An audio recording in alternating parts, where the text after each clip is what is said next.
A billionaire bought a stolen puzzle to prove his genius. A waitress solved it in 19 seconds and shattered the empire he built on her work.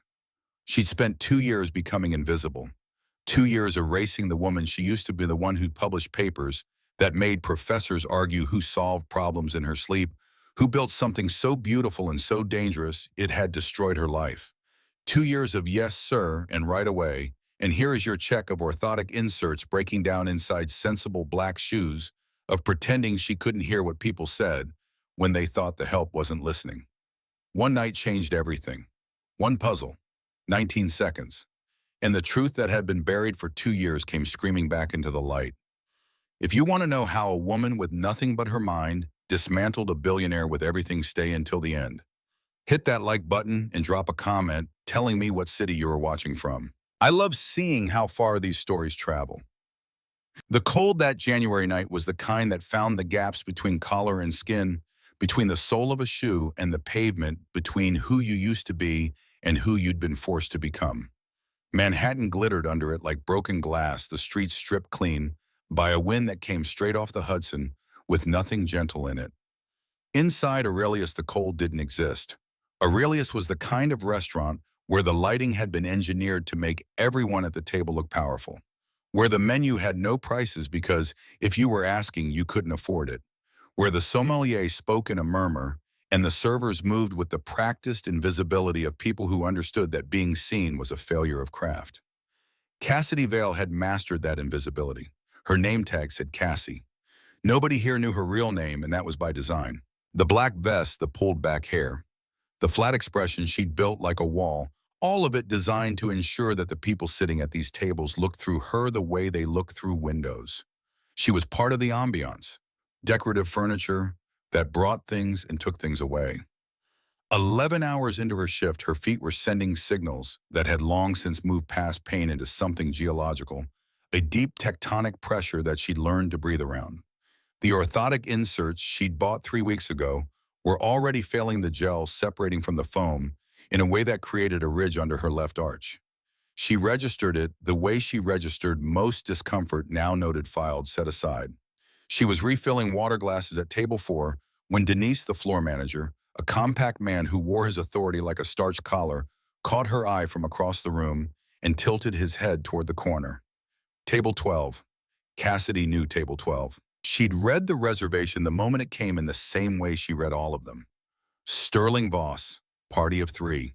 The entire corner section cleared of its existing reservations with a single phone call and a number that made the owner personally apologize to the displaced guests. Sterling Voss didn't make reservations. He issued them.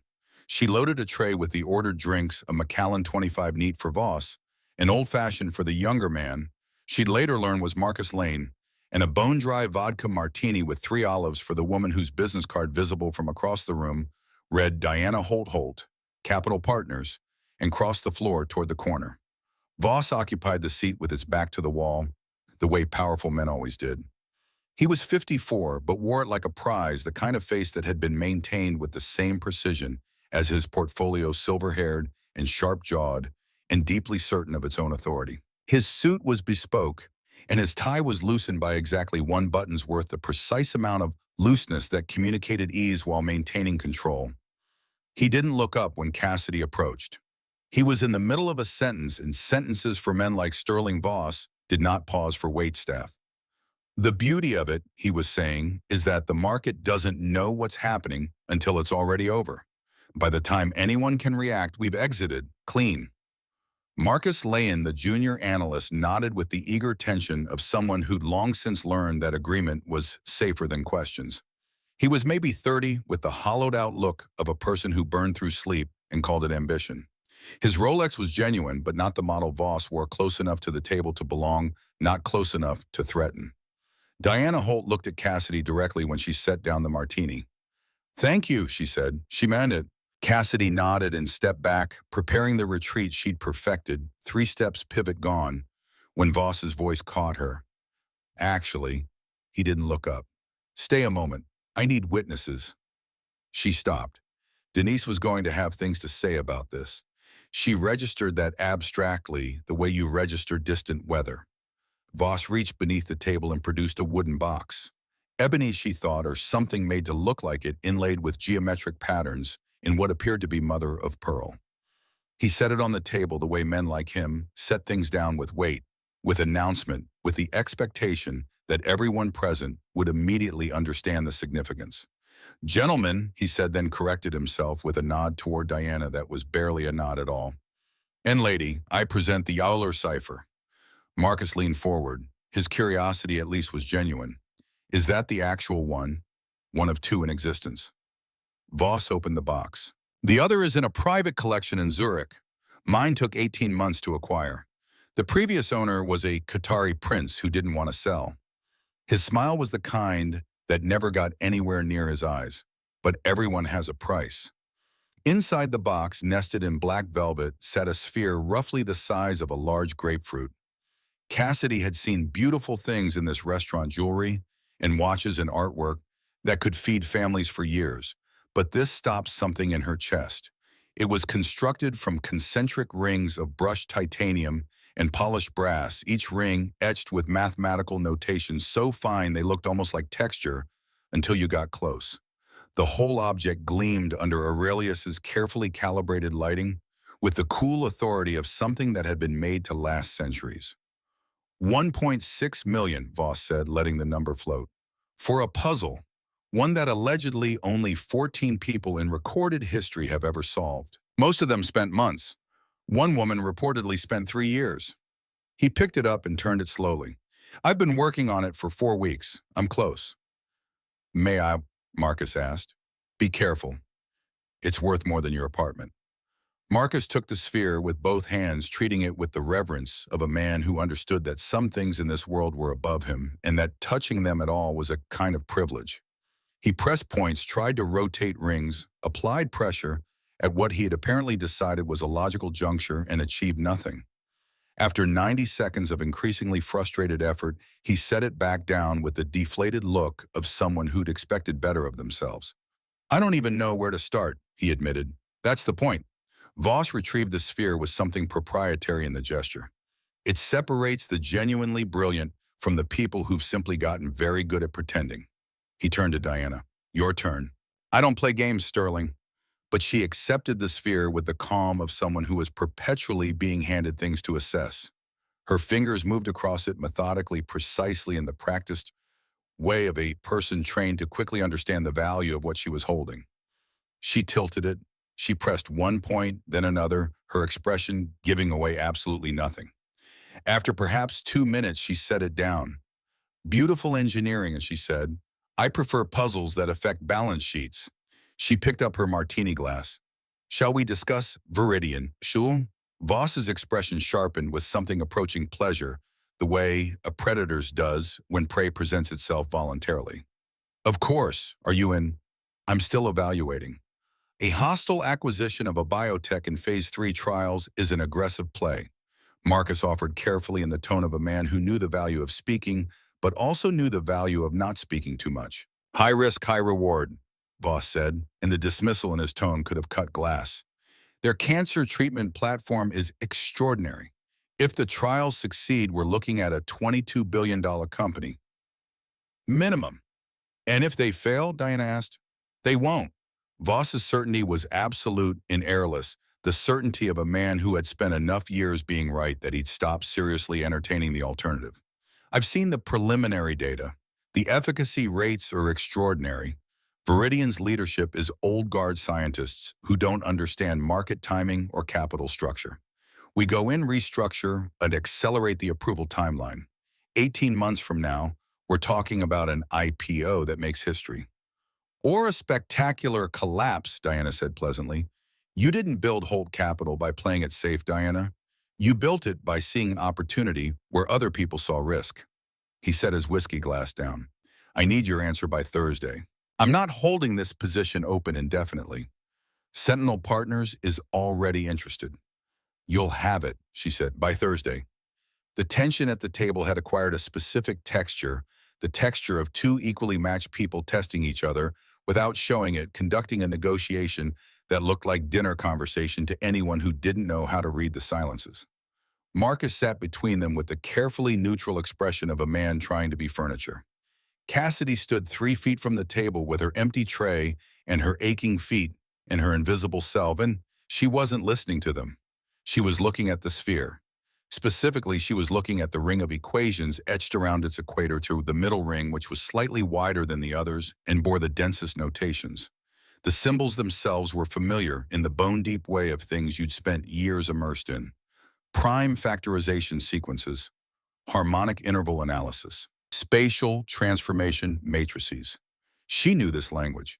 Not this specific puzzle, she'd never seen this object before tonight, but the design philosophy behind it, the particular elegance of how the mathematical concepts had been made physical, made touchable, made real, that she knew with an intimacy that went straight past recognition into something closer to grief. She'd watched these exact principles born. She'd been in the room when they were worked out on paper first, then in metal and glass and mechanism by a man with gentle eyes and ink-stained hands who believed that mathematics should be beautiful, not just on the page, but in the world. Dr. Owen Carr. She'd met him in her final year of graduate school at MIT when she was 26 and finishing a dissertation on multidimensional pattern recognition that her advisor had called audacious and her peers had called other things. Owen had been a visiting lecturer. Officially, he taught a seminar on the philosophy of mathematics, which drew 12 students. Unofficially, he changed the way Cassidy thought about everything. He was 52, then rumpled and precise, and in equal measure the kind of man who could spend 40 minutes explaining why a single symbol in an equation was more beautiful than another symbol and make you understand exactly what he meant. He built things with his hands not as a hobby, but as an extension of his thinking, because he'd long since concluded that mathematics confined to paper was mathematics only half expressed. He made puzzles. He made mechanical devices that embodied proofs. He made objects that you could hold and turn and feel your way through and in the feeling understand. She'd stayed after his third lecture to ask him a question about a paper he'd referenced, a 1987 paper on harmonic resonance in prime number sequences that she'd read 3 times and still couldn't find the flaw she was sure existed. And they'd talked for 2 hours in an empty classroom, and she'd found the flaw, and he'd laughed with such genuine delight that she'd understood she'd found something rarer than a flaw in a 30-year-old proof. She'd found her person.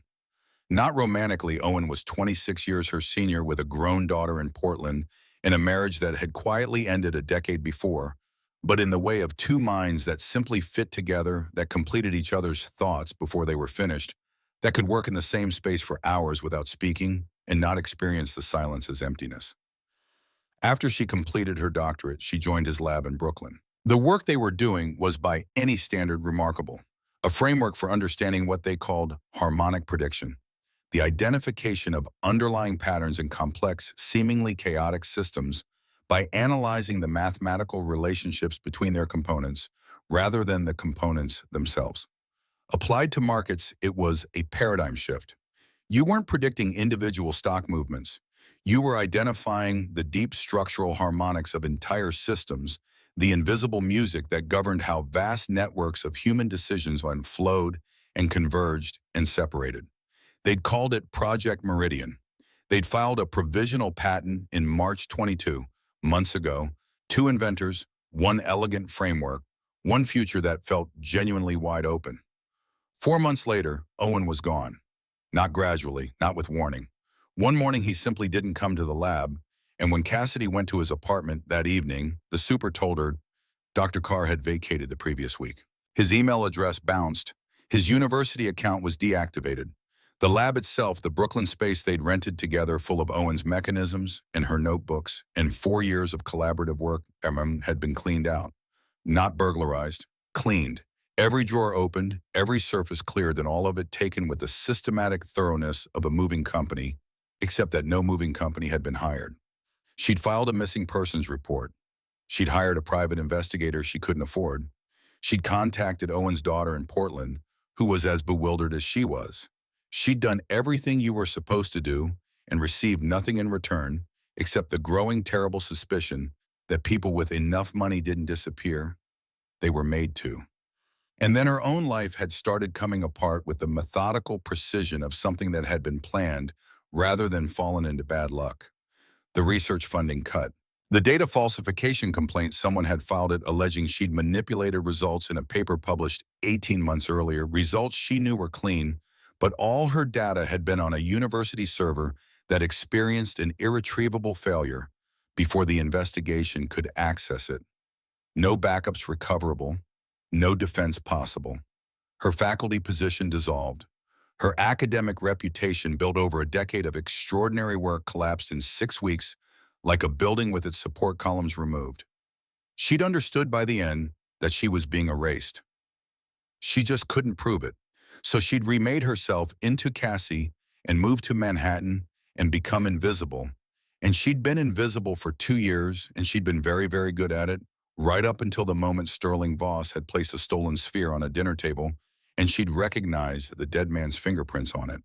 Her mentor, her collaborator, the man who had vanished. The sphere bore his signature. Not literally, there was no name engraved anywhere, and Cassidy was almost certain Owen had never built this specific object.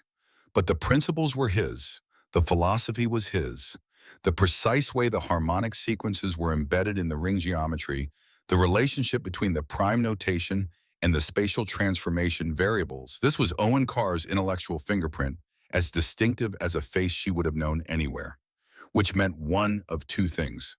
Either Owen had sold his design to whoever built this, which was something he would never have done, or someone had stolen it from him. And then she saw the error. The third sequence running along the lower hemisphere of the middle ring, a sub-expression that governed the relationship between the harmonic intervals and the spatial transformations. Mathematically, it was valid. It produced the correct output. But it was wrong. The way a scar is wrong, functional, but obviously the product of damage. Whoever had transcribed this equation had understood the result Owen was after without understanding the elegant path Owen always took to get there. They'd solved it the long way, the clumsy way, and left their fingerprints all over it. Owen would never have written it that way. This wasn't Owen's puzzle. This was someone else's copy of Owen's puzzle, built by someone who had access to his work, without access to the depth of thinking that made his work what it was. That equation is wrong. Cassidy heard the words come out of her before she'd fully decided to say them. Her voice was quiet level, the same tone she used when flagging a wrong order to the kitchen. She might as well have said, "Table 9 asked for the sea bass, not the halibut." The table went silent. Voss turned and looked at her. Really looked at her, possibly for the first time, with the expression of a man who has heard something so unexpected he needs a moment to process whether he's actually heard it. "I'm sorry," he said, each word separated from the others. The way people speak when they're deciding if they're amused or angry. Cassidy pointed to the middle ring of the sphere, to the specific sub-expression she'd identified. The harmonic reduction sequence in the third progression. "It's correct, it works, but it's not elegant. The person who designed this would never have written it this way. They would have used the simplified form." She paused. Whoever built this understood the surface of the mathematics. They didn't understand the mathematics itself. Marcus Lane's mouth had come open slightly. Diana Holt had set down her martini glass and was looking at Cassidy with the focused attention of someone who has just heard something genuinely interesting in a room full of people saying nothing that mattered. Voss's face had gone through several expressions and settled on something she recognized: the dangerous amusement of a man who has decided to make an example. His voice when he spoke was terribly pleasant. "You're telling me," he said, "that you, a waitress, understand the mathematics of an object that has confounded some of the most brilliant minds alive." "I'm telling you," Cassidy said, keeping her voice steady, keeping her eyes on his face, "that this sphere was copied from someone else's work by someone who didn't fully understand what they were copying." The silence stretched. Cassidy could hear her own pulse. Then Voss smiled and picked up the sphere and held it out toward her. "All right," he said. "Prove it. Solve it. Right here, right now. You have 30 seconds. His smile sharpened. "If you do it, I'll give you $1,000 cash. If you don't—" He glanced at Diana, making her a witness. "You apologize to everyone at this table and your manager, and we never speak of this again." Then Voss smiled and picked up the sphere and held it out toward her. "All right," he said. "Prove it. Solve it. Right here, right now. You have 30 seconds. His smile sharpened. "If you do it, I'll give you $1,000 cash. If you don't, he glanced at Diana, making her a witness, making this a performance, turning Cassidy's challenge back on her with the practiced ease of a man who'd spent decades converting other people's moments into his. You apologize to everyone at this table and your manager for wasting our time. Deal. The word landed between them like a coin. Cassidy looked at the sphere in his outstretched hand and had a very clear, very cold conversation with herself that lasted approximately 1 second. The smart play, the safe play, the one that kept her job and her invisible life, and the careful anonymity she'd built like a shelter from a storm, was to back down. To say, I'm sorry I overstepped, and absorb the humiliation and move on and go home and lie awake in her studio apartment, telling herself that this was fine, that she was fine, that the person she used to be was gone, and that was for the best. She took the sphere from his hand. It was heavier than she'd expected and cold, and the moment her palms closed around it, something shifted in her, not just recognition, but something older and deeper than recognition. Something that lived below thought and below memory, in the place where you keep the things that are most essentially you. She closed her eyes. The mathematics was physical. That had always been Owen's gift and his obsession. The idea that truth didn't have to live on paper, that it could exist in the real world, as weight and pressure and resistance, that you could learn to feel your way through a proof of the same way a musician feels their way through a piece they know, in their muscles, in their hands, in the space between conscious intention and action. He taught her that. He'd spent 4 years teaching her that, and she'd spent 2 years trying to forget it. 30 seconds. She wasn't counting. She didn't need to. Her right thumb found the first contact point, a slightly recessed section of the outer ring, barely perceptible unless you knew it was there, unless you understood that the designer had placed it exactly where your thumb would naturally rest if you were holding the sphere in the most comfortable position. Not coincidence. Intention. Owen's sense of humor built into the mechanism. The first step is where your hands already are. Pay attention to what you're already touching. She applied gentle rotational pressure. A click quiet as a held breath.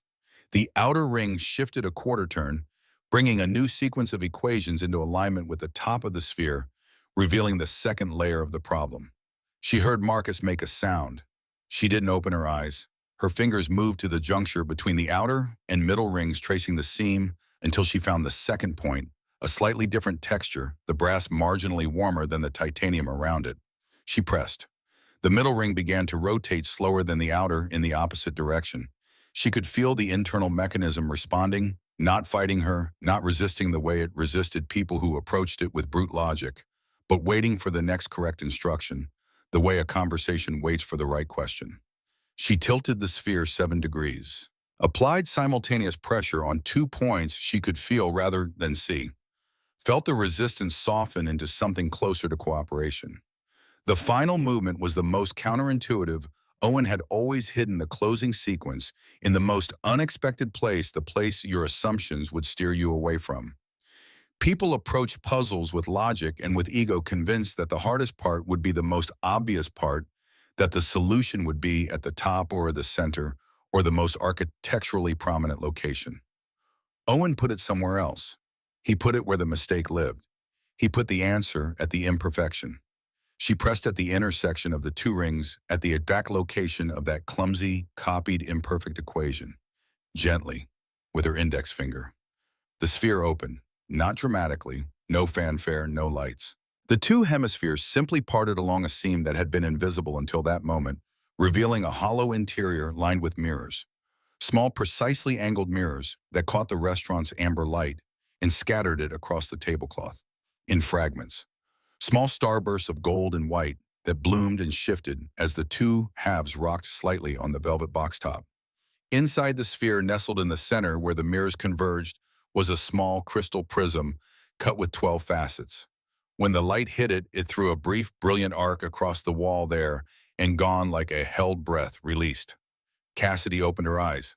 She set both halves down on the table side by side and stepped back. Nobody at the table moved. Nobody at the nearby tables moved.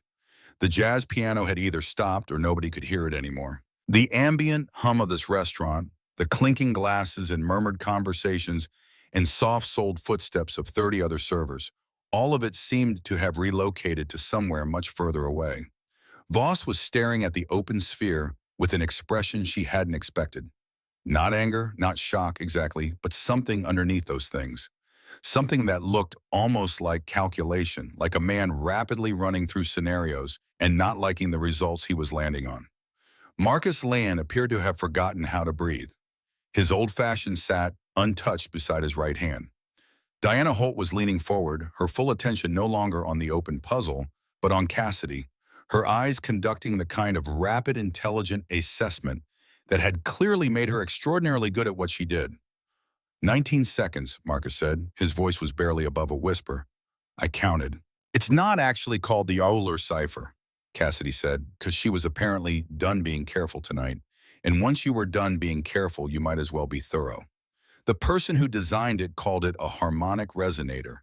The solution isn't about spatial manipulation, it's about understanding the relationship between prime number intervals and physical feedback. You don't solve it by thinking at it, you solve it by listening to it. She paused. And the person who designed these principles is Dr. Owen Carr, a mathematician who disappeared 2 years ago. I know because I studied under him for 4 years, and I know because I watched him develop this exact framework, and I know that the equation on the middle ring isn't his because Owen would never solve something the ugly way when the beautiful way was available to him. The silence that followed had a different quality than the silence after the sphere opened. That one had been surprise. This one was something more careful. Voss stood up. His chair scraped back with a sound that turned heads at the 3 nearest tables. His face had passed through anger and settled somewhere cooler. You're lying, he said. His voice was very quiet. I'm not. You're a server. He said it the way you'd say you're a child, with that particular contempt that doesn't need to shout because it's been the ambient temperature of the room for so long, it passes for weather. I'm Dr. Cassidy Vale. She heard herself say, it heard the name she hadn't said aloud in 22 months, heard it come out steadily without apology or decoration, as if it had simply been waiting for the right moment. I published 4 papers on algorithmic prediction systems before my career was systematically destroyed. Owen Carr was my research partner and my mentor, and 2 years ago someone made him disappear and took everything we built together. And whoever sold you that sphere either stole Owen's design directly or bought it from someone who did. Diana Holt's voice came in before Voss could respond, cool and precise, and carrying a weight of recognition that hit Cassidy like a physical thing. Cassidy Vale. She said the name the way people say things they're placing matching a face to a file. Algorithmic modeling. Multidimensional harmonic prediction. You published on the intersection of pattern recognition and market dynamics. Your work was significant before she paused, and the pause was deliberate before the investigation. Before the investigation that was fabricated, Cassidy said. Voss's face went through several rapid calculations. Get out, he said. We're done here. You're done here. Cassidy reached up and unpinned the name tag from her vest. Cassie had said, nobody's name, a placeholder, a costume. She set it on the table next to the open sphere. I quit, she said, and then because she was Dr. Cassidy Vale and Dr. Cassidy Vale did not leave things incomplete. She looked directly at Diana Holt and said, before you commit capital to Viridian Biosciences, look at their Phase 3 trial data, specifically the patient selection criteria and the adverse event reporting. If the man who bought a counterfeit puzzle for $1.6 million without recognizing it is also running your due diligence process, you should ask yourself what else might have been misrepresented. She walked away before anyone could answer. The kitchen doors swung behind her. She grabbed her coat from the employee closet without stopping, pushed through the service exit, and kept walking until the cold air hit her like a wall. The January dark, the glittering asphalt, the sound of the city that never lowered its voice for anyone.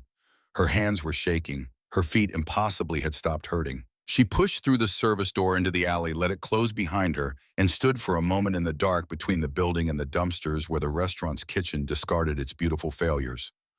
Her breath came in white clouds. The cold was immediate and absolute, and she was grateful for it, grateful for anything that was real and unambiguous. 2 years. 2 years of yes, sir, and right away, and can I get you anything else, of making herself small enough to fit inside the name on a tag, of telling herself that survival was a form of victory. She'd believed that. She'd needed to believe it. She walked out of the alley and onto the sidewalk and kept moving, not running because running drew attention. And attention was the thing she'd spent 2 years avoiding, but moving with the purposeful stride of someone who knew exactly where they were going, even though she had absolutely no idea. The name Cassidy Vale echoed in her chest like a bell struck for the first time in years. She was halfway down the block when footsteps behind her broke into a jog. Dr. Vale, she turned. Diana Holt had followed her out without a coat into the January cold and didn't appear to notice. She looked the same as she had inside, composed, precise, assessing, with the addition of slightly more color in her cheeks from the wind. That was either very brave or catastrophically stupid, Diana said when she reached her. Probably both. The things you said about Viridian. Diana's eyes were direct, unblinking. Do you have evidence? Intuition, Cassidy said honestly. But Sterling Voss just paid $1.6 million for a counterfeit puzzle built on stolen mathematics and didn't know enough to recognize it. A man that careless about verification in one area tends to be careless in others. Diana was quiet for a moment, the kind of quiet that contained a great deal of active thinking. Then she reached into the inner pocket of her suit jacket and produced a business card. She held it out. I'm going to verify what you've said, she told Cassidy. If you're right, I think we can help each other. Her eyes didn't waver. I knew something was wrong with that sphere the moment I touched it. I wanted to see what Voss would do when someone named it. The faintest edge of something sharp appeared in her expression. Thank you for naming it. She turned and walked back toward Aurelius's golden windows. Cassidy stood on the sidewalk in the January dark, holding a business card that felt heavier than it should, listening to the city and the sound of her own breathing and the distant rumble of traffic that never stopped in this place, and understood that she had just made herself visible. For 2 years, she'd been Cassie the waitress, careful and contained and safe. She'd believed the safety was worth the cost. She pulled out her phone and typed Sterling Voss hedge fund algorithm into the search bar. The results loaded. The top result was a Forbes feature, 18 months old. The Axiom Protocol, how Sterling Voss's proprietary algorithm rewrote the rules of quantitative trading. Cassidy's hand went cold. Axiom Protocol. That was what she and Owen had called it in the early stages. Not the final name they'd moved to Project Meridian by the time they filed the provisional patent, but the internal working name, the one that had never appeared in any publication, that existed only in their private notes and their emails and the notebooks Owen filled with his careful, cramped handwriting.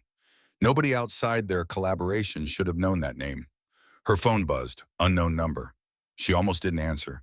She answered. Dr. Vale, it was Diana Holt, and her voice had changed, still controlled, but with an urgency underneath it. Where are you? Half a block from the restaurant. Don't go home. Don't go anywhere you've been before. Get off the street. I'll explain when I can. A pause. Voss made a phone call the moment you walked out. I know the person he called. His name is Carl Renner, and you don't want to meet him. The streetlight above Cassidy flickered once and held. How do you know who Voss calls? She asked. Because I've been building a file on Sterling Voss for 14 months, Diana said. And tonight you gave me the piece I was missing. The algorithm. You're the source. Another pause shorter. I'm sending a car. It'll be there in 4 minutes. Black sedan driver is a woman named Elise. She'll say 14 months. Get in. The call ended. Cassidy looked at the phone. She looked at the card. She looked down the street in both directions. The ordinary, indifferent street with its taxis and its pedestrians, and its total ignorance of the fact that her life had just changed for the second time in 2 years. She thought about Owen. She thought about the equation on the middle ring of that sphere, the clumsy, stolen, imperfect equation, and about what it meant that someone had copied his work without understanding it, had sold it to a billionaire who used it as a status symbol, had buried Owen Carr so thoroughly that his mathematical signature was floating around in a collector's market with no name attached to it. She thought about 2 years of being Cassie, 2 years of invisibility purchased at the price of herself. A black sedan pulled up to the curb. The driver's window came down. The woman behind the wheel, gray-haired, kind-eyed, absolutely calm, looked at Cassidy and said, 14 months. Cassidy opened the door and got in. The car pulled into traffic and the restaurant receded in the side mirror. Its golden windows, its perfect light, its carefully maintained world where money was the only language that mattered. Cassidy watched it go and felt beneath the fear and the adrenaline and the magnitude of what she just walked away from, something she hadn't felt in 2 years. She felt like herself. Dr. Cassidy Vale, who solved puzzles and built algorithms and refused to believe that unsolvable meant impossible, who had spent 2 years buried and was done with the burial. Her phone buzzed again. News alert. She looked at the headline, Breaking Hedge Fund Titan Sterling, Voss hospitalized after collapsing at exclusive Manhattan restaurant. Condition unknown. She stared at it, she read it twice, and then she understood with absolute cold clarity what it was not news. A story, an alibi, a documented medical emergency that would establish Voss's whereabouts and buy him time to move. She called Diana. The news alert about Voss, she said without preamble. It's fake. I know, Diana said. Carl Renner is very good at creating useful narratives. That's why you need to be somewhere he can't find you before he starts looking. A pause. How much do you trust what you know about Owen Carr's work? Completely. Then I need you to understand something. Diana's voice was measured and careful and terribly serious. If Project Meridian is what you say it is, and I'm beginning to believe it is, then Sterling Voss has used it to generate returns of 43% annually for 3 years. That's not just intellectual property theft. That's the foundation of a $9 billion fund. He cannot allow you to prove it. The car accelerated through an intersection heading uptown, the city streaming past in rivers of light. He already took everything from me once, Cassidy said. Yes, Diana said quietly. I know. And this time we're going to make sure it doesn't happen again. The car moved through Midtown with the smooth authority of a vehicle driven by someone who knew how to avoid the lights that would slow them down. Cassidy sat in the back seat and watched the city stream past and tried to understand what she'd just done. She'd solved a stolen puzzle in 19 seconds in front of a billionaire, said her real name out loud for the first time in 2 years, accused one of the most powerful men in finance of building his empire on stolen mathematics, quit her job and gotten into an unmarked car on the instruction of a woman she'd met 40 minutes ago.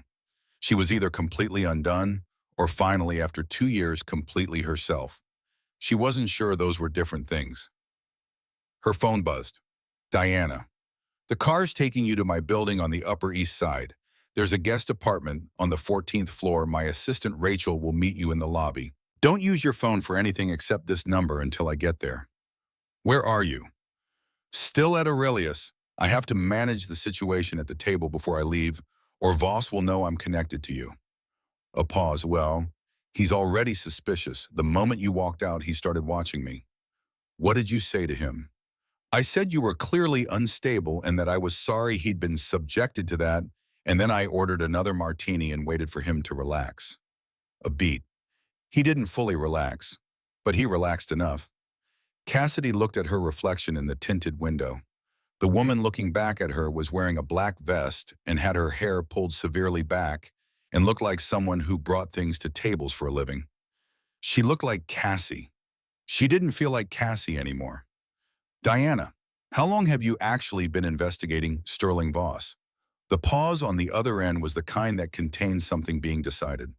14 months, Diana said. Since a former Voss capital analyst came to me claiming the firm's returns were mathematically impossible without inside knowledge or an advantage that had never been disclosed. I've been building the picture piece by piece, but there's been something missing at the center of it, the origin, where the Axiom protocol actually came from and how Voss got his hands on it. Her voice shifted slightly. And then tonight you walked up to his table and identified the mathematics. You knew Owen Carr. You worked with him. A pause. I need to understand exactly what Project Meridian was and what happened to it. I'll tell you everything. I know you will. Get some sleep if you can. Tomorrow is going to be very long.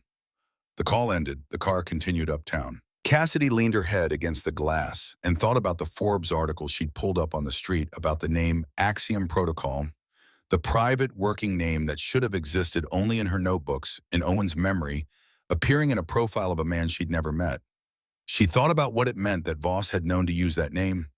She thought about the provisional patent she and Owen had filed in March 22 months ago and what someone would have needed to do to access that filing. She thought about how you erase a person. You start with their data. You corrupt the evidence that proves their work was theirs.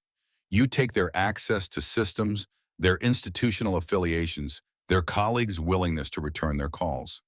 You discredit them before they can defend themselves by ensuring that the defense mechanism, the server, where their evidence lives, ceases to exist. You take their career, then their credibility, then their income, then their identity, and then you wait for them to disappear quietly.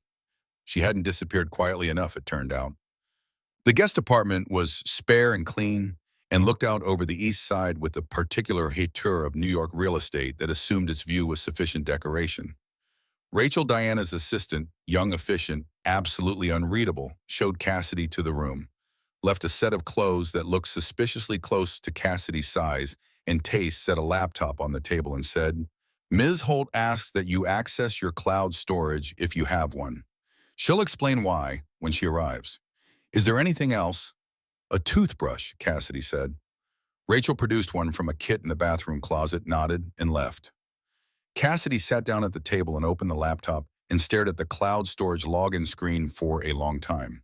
She'd created the account 4 years ago in Owen's lab using an email address that had nothing to do with her institutional login or her name. She'd been meticulous about uploading everything, not because she'd expected to need it, but because Owen had taught her that intellectual work was irreplaceable and that irreplaceable things should have redundancy. Every notebook page photographed, every version of every file, every email between them archived, every draft of every paper preserved in sequential versions with dates intact. She hadn't accessed it in 22 months. She'd been afraid to. Looking at the work was looking at the life she'd lost, and she hadn't been ready for that. She typed in the credentials. The account opened. 47 gigabytes of files, all time-stamped, all intact. 4 years of their lives compressed into a folder structure that Owen had organized with the same methodical elegance he brought to everything. She found the Project Meridian folder and opened it. The first file, the working document they'd both edited with version control, showing every change, every date, every contribution from each of them, or he had a creation timestamp of September 14th, 4 years ago. The day Owen had looked at her preliminary modeling work on harmonic pattern recognition, gone very quiet for a long moment, and then said, "Cassidy, I think we might have found something." She read the first page and felt something break open in her chest, not painfully, but the way that things break open when they've been sealed too long, releasing pressure rather than creating it. The mathematics was still beautiful. 2 years hadn't changed that. The knock at the door came at 11:43. Diana Holt had changed clothes, navy slacks, a simple cashmere sweater, the elegant version of casual, and carried a leather briefcase in the expression of a woman who had made a series of rapid decisions and was committed to all of them. "Let's start at the beginning," she said, sitting across from Cassidy at the table. "Tell me about Project Meridian, everything." Cassidy told her. It took 2 hours. Diana listened with the focused attention of someone taking a deposition, occasionally asking a precise question, occasionally noting something in a leather-bound journal, never interrupting the flow of the story. She asked about the mathematical framework. She asked about the patent filing. She asked about Owen's disappearance. She asked about the investigation that had destroyed Cassidy's academic career and about the specific sequence in which events had occurred. When Cassidy finished, Diana was quiet for a long moment. "The Forbes article," she said, "the Axiom Protocol piece. Did you read the whole thing?" "Just the headline on the street. I found the name. I know." Diana opened her briefcase and produced a printed article, the Forbes feature, and pushed it across the table. "Read the section about the algorithm's origins." Cassidy found the passage. She read it once, then again more slowly. "Voss is characteristically reticent about the Axiom protocol's technical underpinnings, deflecting questions about its architecture with the practiced ease of a man who understands that the most valuable competitive advantage is one that can't be replicated. The mathematics speaks for itself," he told Forbes. "I've spent years developing systems that identify patterns most people don't have the framework to see. What he will confirm is that the protocol was developed in-house with input from a small team of quantitative analysts over a period of approximately 2 years, beginning in the spring of 3 years ago.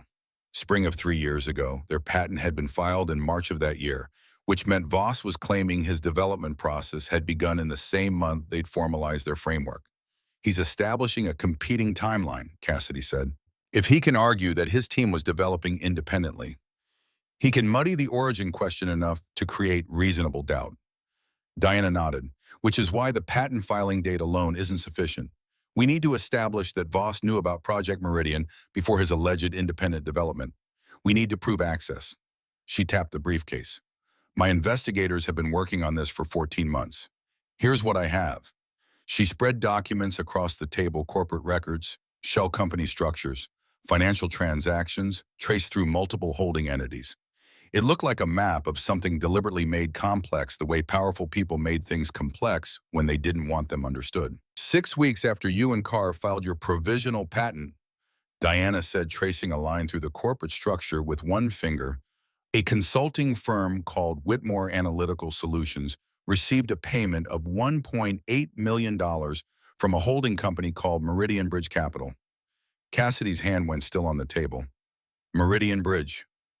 I noticed that too. Meridian Bridge Capital is owned by a Delaware LLC that traces through 4 intermediate entities to Voss Capital Management. Diana's expression was controlled but contained something underneath it, a precise, calculated anger. Whitmore Analytical Solutions describes itself as an intellectual property due diligence firm. Their specialty is identifying and assessing emerging technology patents, particularly provisional patents, which are public record within 18 months of filing. Cassidy sat back. The provisional patent had been public. Anyone could have found it. But knowing it existed and knowing its content were two different things. A provisional patent filing was abstract enough that without understanding the mathematics behind it, you couldn't have built the Axiom protocol from it, which meant they needed more than the funding trail. There's someone at Voss Capital who understands the mathematics, she said. Someone who could read our patent filing and not just recognize its value, but actually implement it. His name is Dr. Thomas Wen, Diana said, senior quantitative analyst, PhD from Caltech Applied Mathematics. He joined Voss Capital 18 months ago, approximately 6 months after the Whitmore payment. She pulled a printed LinkedIn profile from the briefcase. Before Voss Capital, he worked at Whitmore Analytical Solutions. Cassidy looked at the profile. Thomas Wen, 31, quantitative analyst. He had the anonymous professional headshot of someone who understood the value of not being easily found. And 3 months after he joined Voss Capital, Diana continued, he published a paper in the Journal of Quantitative Finance. I've had 2 mathematics professors review it. She produced a printed academic paper highlighted in multiple colors. They both said the same thing: the core methodology is unlike anything in the existing quantitative finance literature, and it's based on a framework they'd never seen before. She paused. Except one of them had seen something like it. A paper you co-authored with Carr 3 years ago. She said the conceptual DNA was identical. Cassidy took the paper. She read the abstract. She read the methodology section. She kept her breathing deliberate, and even because the alternative was to press her hands to her eyes and scream, which would not have been productive. It was their work. Not quoted, not reproduced, transformed, repackaged, dressed in different notation and presented with different examples. But the underlying architecture, the specific relationship between the harmonic sequences and the pattern recognition variables, the elegant and entirely original way the framework identified what Owen had called the music beneath the noise. All of it was theirs. Distributed now through Wen's paper into the academic literature with his name on it and no acknowledgement of where it had come from. We need to connect Wen to Whitmore, Cassidy said, setting the paper down, and Whitmore to whoever accessed our patent filing. If someone at Whitmore read our provisional filing and shared the full mathematical framework with Wen, then we have a chain from Voss's money to the theft of your work, Diana finished. Which is what I've been trying to build for 14 months. She looked at Cassidy steadily. And I'm missing one thing: the original notebooks. Physical records of your work that predate the patent filing that would establish beyond any question that the framework was yours before Voss's team touched it. I have them. Cassidy hesitated. In a storage unit in Long Island City. I couldn't bring myself to throw them away even when I was trying to be done with all of this. We need them. Diana's voice was direct. Not eventually. As soon as possible. The moment Voss realizes what you have, he'll start eliminating vulnerabilities. He doesn't know what I have. He knows what you said at that table tonight, Diana said. He knows you studied it with Carr. He knows you can read the mathematics. And he made a phone call to Carl Renner the moment you walked out of that restaurant, which means he's already treating you as a threat. She closed her briefcase. Renner is efficient and he doesn't leave loose ends. We cannot wait until morning. Cassidy looked at the clock on the laptop. It was past midnight. Now, she asked. My driver can take us. We go in, take the notebooks, and get out. 30 minutes. They left at 12:40. The car moved through the quiet version of Manhattan that existed after midnight, the one that belonged to cab drivers and shift workers and people with things to do that didn't bear daylight. Long Island City was across the river, the storage facility, an industrial building with exterior cameras, and a keypad, its entry that Cassidy unlocked with a code she hadn't used in 22 months. The unit was at the end of a corridor on the second floor. Cassidy unlocked it with a key she'd kept on her keyring, had never removed, even when everything else went, had kept the way you keep a stone from a place you were not allowed to return to. Inside boxes, mostly. The material remnants of the life she'd dismantled. Books she hadn't wanted to sell. A photograph of her parents. Owen's spare lab coat, which she'd picked up by mistake when the Brooklyn lab was being cleared and then not been able to give back. 3 boxes labeled research in her handwriting. She went to those first. The notebooks were in the second box, 6 of them college-ruled, filled with the double-voiced record of their collaboration. Her handwriting precise, small mathematical notation running in tight columns. Owen's larger rounder prone to margin sketches and question marks, his mechanical drawings woven between equations. Dated, every page dated. She pulled the box toward her and then stopped. The lid had been disturbed. Not dramatically, not torn open or ransacked. But the specific way she'd folded the packing tape, the little origami she'd made of the excess at the corners, was wrong. The folds were different. Someone had opened this box. Not now, not tonight, but recently. The tape that held the flaps down was slightly tacky, the way tape gets when it's been pulled and re-adhered within the last week or two. Diana, she said quietly. Diana came to stand beside her and looked at what she was looking at. Take the notebooks, Diana said very calmly. All of them. Don't leave anything. Cassidy transferred all 6 notebooks into the tote bag she'd brought. She took the research boxes too. She could sort them later.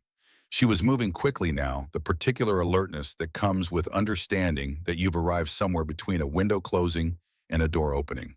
They were back in the car within 6 minutes. He already knew about the storage unit, Cassidy said. Her voice was steady, but her hands were not. He's been watching me. Most likely since the night you solved the puzzle. Diana was on her phone typing rapidly, or longer, if he's been tracking former colleagues of Carr's as a precaution. She stopped, looked at her phone. Her expression changed. What? Diana showed her the screen. A news alert time-stamped 4 minutes ago. Fire reported at Long Island City storage facility. Units on second floor affected. No casualties. The storage facility they'd left 6 minutes ago. Cassidy felt something cold move through her. He was already moving. Yes, which means either he had someone there when we arrived and they waited for us to leave. Diana was already calling someone the phone to her ear, her voice snapping into a different register. Or he had people watching the facility and they moved on the unit the moment we drove away. Into the phone, Rachel, alert Marcus Webb, tell him we need him tonight. And call the safe house, the Westchester property, tell them we need it for 2 people indefinitely. She paused. Yes, tonight. She ended the call and turned to Cassidy. We're not going back to my building. The notebooks or ours are in your bag. Whatever he planned to destroy you took it. Diana's eyes were steady, measuring, calculating. You saved it. Cassidy looked down at the tote bag on her lap. 6 notebooks, 4 years of work. The undeniable, handwritten, dated record of everything they created. She thought about the storage unit, about whoever had opened that box and carefully reclosed it, about the systematic patience of a person who'd spent 2 years making sure she had nothing. He's afraid of me, she said, not like a question. He's been afraid of you since the night you filed that patent, Diana said. He just didn't know where you were. A pause. He knows now. The car accelerated north, heading for the bridge. In the side mirror, the glow from the direction of Long Island City was faintly orange against the low winter clouds. Cassidy pulled out her phone and opened the cloud storage app. I also have digital files, she said. Everything. Timestamped, dated version controlled. Photos of every notebook page, every email, every draft. Diana's expression sharpened. When were these uploaded? Progressively throughout the collaboration. The last upload was 3 weeks before Owen disappeared. Before the investigation, before the server crash. She met Diana's eyes. Before any of it. Diana was quiet for a moment, the particular quality of quiet that precedes a significant decision. Then we have everything we need, she said. Physical records and digital records, both predating Voss's alleged development by a year. Your patent filing, the funding chain from Voss through Whitmore to Wen's paper. She exhaled, not with relief exactly, but with the controlled release of someone who has been holding something for a long time. I've been building this case for 14 months, and in one night you gave me the center of it. Where are we going? Cassidy asked. Westchester. Safe house. We're meeting my attorney in the morning. Diana's voice was composed, certain the voice of a woman who had operated in extremely high-stakes situations for long enough that she knew what her own competence felt like. His name is Marcus Webb. He spent 30 years bringing cases exactly like this one. She paused. And tomorrow, if you're willing, then we start the process of bringing Sterling Voss down. Cassidy looked at the notebooks in her lap. She looked at the digital files on her phone. She looked at the city receding behind them and the dark highway ahead. He destroyed my career, she said. He erased Owen. He built a $9 billion empire on work that isn't his, and now he's trying to destroy evidence at a storage facility to make sure I can't prove it. A pause. I'm willing. The car moved north through the winter dark toward whatever came next. Behind them on Cassidy's phone, a text arrived from an unknown number. 4 words. Last warning. Stop now. She showed it to Diana, who looked at it, said screenshot it, and then placed a call. Her voice when she spoke was ice over granite. Carl Renner just made a mistake, she said to whoever answered. He put something in writing. Yes, that's exactly what I mean. Document it. She ended the call. She looked at Cassidy. He's scared, she said. Scared people make mistakes, and when they do, we'll be ready, Cassidy finished. Outside the windows, the city gave way to the dark shapes of suburban sprawl, then to something older and quieter, and less easily controlled, the kind of dark that predates electricity, that belongs to trees and rivers and the indifferent continuity of the natural world. The kind of dark you can actually think in. Cassidy opened the first notebook. Owen's handwriting on the first page, September 14th, the date she remembered agrees with the framework. She sees the music. I believe we have something. She turned the page. She began to read. She read through the night as the car moved north, as the city receded entirely as the skyline vanished, and was replaced by the dark line of winter trees against a slightly lighter sky. She read and remembered and felt the mathematics come back to her the way a language comes back when you return to the country that speaks it imperfectly at first, then with increasing fluency, then with the particular pleasure of knowing you belong to something that belongs to you. By the time the car stopped in the driveway of a stone house set well back from a Westchester road, Cassidy had read through the first 3 notebooks and was entirely irreversibly awake. The notebooks were real, the work was real, the dates were real, and tomorrow she was going to make it impossible for anyone to pretend otherwise. Marcus Webb arrived at 7 in the morning with a thermos of coffee, a briefcase that had seen the inside of many federal courtrooms, in the collected authority of a man who had spent 3 decades being very good at a very difficult thing. He was 63, lean, with the kind of stillness that comes from having operated in high-pressure rooms for so long that pressure had become background radiation. He shook Cassidy's hand with the grip of someone who was assessing her at the same time and didn't bother to hide it. Dr. Vale, he said, tell me what you know, what you can prove, and what you suspect. In that order. They sat around the kitchen table of the safe house, which looked more like a farmhouse that had been renovated by someone with both taste and a serious security budget, and Cassidy laid it out. The work, the patent, Owen's disappearance, the investigation, the notebooks and the cloud files, the Whitmore funding trail Diana had built, the Thomas Wynne paper. Webb listened without interrupting for 40 minutes. When she finished, he was quiet for a long moment. The chain from Voss through Whitmore to Wynne, he said. Is it documented? Every financial transaction, Diana confirmed, traced through the shell companies to Voss Capital Management. And Wynne's paper uses your methodology. Two mathematics professors have confirmed the conceptual framework is derived from Vale and Carr's published and unpublished work, Diana said. I have their written assessments. Webb drummed his fingers once on the table. The notebooks. 6 volumes fully dated, continuous record of the collaboration from initial conception through patent filing. Cassidy placed them on the table. And 47 gigabytes of digital files time-stamped on a cloud server I've had continuous access to. Webb looked at the notebooks. He looked at the printed documents Diana had spread across the table. He looked at Cassidy with the expression of a man doing very rapid arithmetic. Dr. Vale, he said, I've been practicing intellectual property law for 30 years. I have brought cases against pharmaceutical companies, technology giants, and at least 3 governments. He paused. This is one of the strongest cases I have ever seen. Cassidy felt something she hadn't felt in 2 years, the solid, reliable weight of being believed. What do we do, she asked. We build the case methodically, Webb said.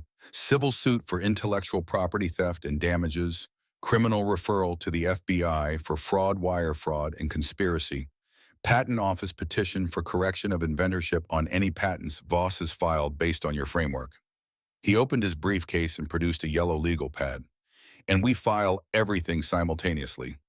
We do not give Sterling Voss a single day's notice. We construct the entire apparatus and then we release it all at once, so he cannot suppress one piece before the others are already public.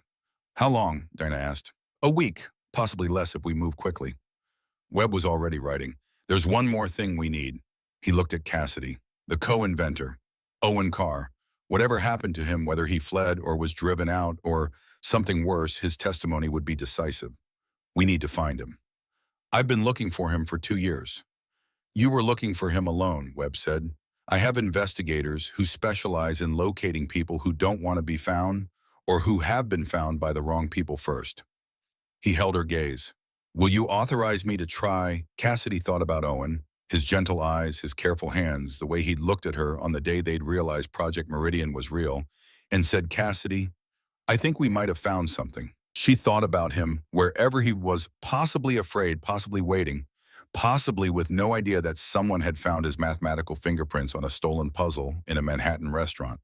Yes, she said, find him. Outside the windows of the safe house, the winter morning was coming up blue and cold and clear. Cassidy poured herself more coffee and opened the 4th notebook and kept reading, because the mathematics was still there, and it was still beautiful, and no one, not Voss, not Renner, not the machinery of power and money and deliberate erasure, had managed to make it not true. She was Dr. Cassidy Vale. She had found something. She was not going to let anyone take it again. Webb worked through the morning with the focused efficiency of a man who built in 6-minute increments and understood the value of every one of them. He made calls to investigators, to patent specialists, to a contact at the FBI's Financial Crimes Division, whom he described as reliably aggressive about this kind of thing, while simultaneously reviewing the documents Diana had compiled and the digital files Cassidy had downloaded onto his encrypted laptop. By noon, he had a preliminary assessment, which he delivered at the kitchen table over sandwiches that nobody was eating. 3 separate legal actions, he said. The civil suit is the most straightforward. We have provable prior inventorship, a documented funding chain, from Voss to the firm that accessed your patent and academic confirmation that Wynne's published paper reproduces your framework. We file for damages on the Axiom Protocol's generated returns. Over 3 years, the documented performance figures were looking at attributable damages in the range of $2.8 billion. Diana didn't blink. Cassidy did. The criminal referral is more complex, Webb continued. For wire fraud and conspiracy, we need to show intentional deception in Voss's public representations about the Axiom Protocol's origins. The Forbes interview is a start. He directly claimed in-house development, but we need internal communications. Emails, meeting notes, anything that shows Voss knew the algorithm wasn't independently developed. He looked at his legal pad. The patent petition is concurrent and primarily about the public record. We correct the inventorship. That's the piece that will make headlines because it fundamentally reframes who Sterling Voss is. And Viridian, Cassidy asked. The biotech acquisition, if the trial data is falsified, that's a separate action, potentially more serious than the IP theft. Webb's expression was grave. Healthcare fraud involving clinical trial manipulation carries significant criminal exposure. But we need evidence. If you're right that the patient selection and adverse event data has been manipulated, we need someone inside Viridian who can confirm it. Or the data itself, Diana said. The full data set, not the published summary. She pulled out her phone. I have a contact at the FDA who is already looking at this independently. I reached out last night based on what Cassidy said at the restaurant. If there are anomalies in the published data, they'll find them. She paused. But if we can get to whoever manipulated it, then we have both the fraud and the fraudster, Webb said, which is what prosecutors need to build the criminal case. He set down his pen. Dr. Vale, I need to ask you something directly. When you said at the restaurant that the patient data might be compromised, was that intuition? Or did you have a basis? Cassidy thought about it. Intuition grounded in pattern, she said. Voss spoke about Viridian's trial results with complete certainty, not the kind of certainty you have when you've reviewed credible data, but the kind you have when you control the data. The same way he spoke about the Axiom protocol. He doesn't express confidence. He expresses ownership. Webb and Diana exchanged a look. I've noticed the same thing, Diana said, for 14 months. The question, Webb said, is whether Viridian's data manipulation predates Voss's proposed acquisition, in which case he orchestrated it, or whether he discovered the manipulation and is planning to exploit it. Either way is criminal. The first is worse. He looked at his list. I've put my investigator Donna Cho onto Viridian's clinical data team. She'll identify who has administrative access to the trial database and look for financial anomalies. This will take time. How much time do we have? Cassidy asked. Before Voss gets ahead of this, Webb shook his head. He's already trying.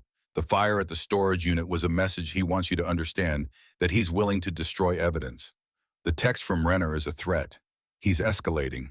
He looked at her steadily. He doesn't know about the digital files. As long as we maintain that advantage, we're ahead of him. Unless he has access to my cloud storage account. Webb looked at Diana. Diana looked at her phone and made a call. 40 seconds later, your account has been accessed from an unrecognized device twice in the past 6 weeks. The files were read but not deleted. Whoever it was didn't want you to know they'd been there. She set the phone down. We need to migrate everything to a secure server immediately. When they spent 90 minutes doing exactly that, Webb's technical specialist appearing via video call and walking them through an encrypted transfer. The files were now on 3 separate secure servers in 3 different jurisdictions. The originals remained on Cassidy's cloud account unchanged because deleting them would have been exactly the wrong move. The last access logs were evidence of the unauthorized entry, and the files themselves were evidence of prior invention.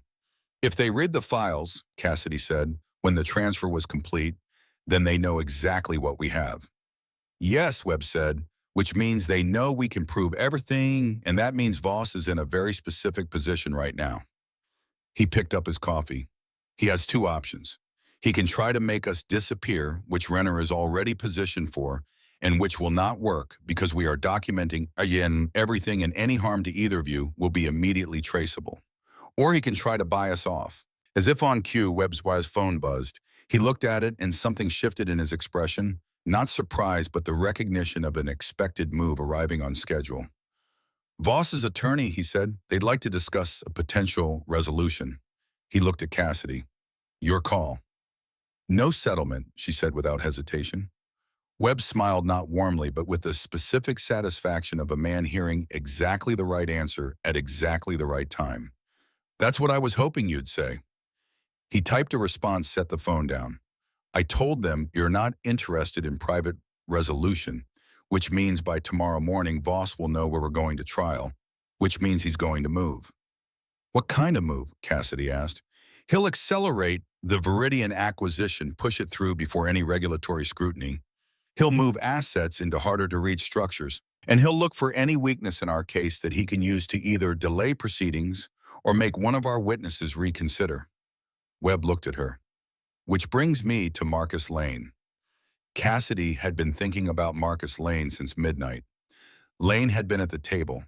He'd seen her solve the puzzle. He'd heard her identify Owen's work. And his reaction, the pallor, the untouched drink, the particular stillness of a person processing something they'd known was coming, had told her something.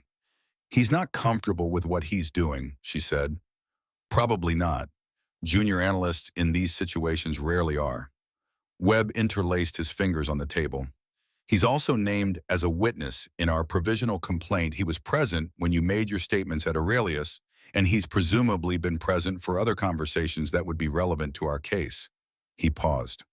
I want to approach him through intermediaries, not a threat and offer. Cooperation in exchange for protection from prosecution. He'll be afraid of Voss. He already is. The question is whether he's more afraid of Voss or of a federal criminal investigation.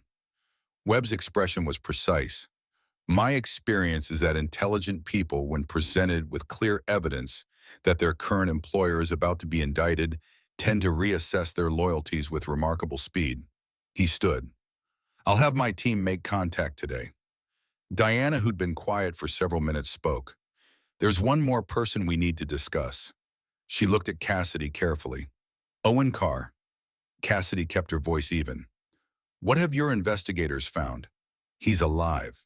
Diana said it directly, the way difficult things should be said. My people located him this morning. He's been living under the name David Reyes in a small town in New Mexico for the past 18 months. Prior to that, he was in Colorado. She paused. He's been following the news. He has internet access. He knows that Sterling Voss exists and that the Axiom Protocol exists. Cassidy felt tears start somewhere behind her eyes and did not let them go further. He didn't come forward, she said. He was threatened, Diana said, directly and specifically, the same way you were but earlier. Renner visited him in his Brooklyn apartment the week before he disappeared and gave him a very clear choice. Her voice was quiet and careful. He chose to run rather than put you at risk. He believed that if he disappeared, Voss would have what he wanted and would leave you alone. He was wrong. He was wrong, Diana confirmed. He's been living with that knowledge for 2 years. She met Cassidy's eyes. He wants to testify. My investigator spoke with him this morning. He said, and I'm quoting, "Tell Cassidy I'm sorry I ran.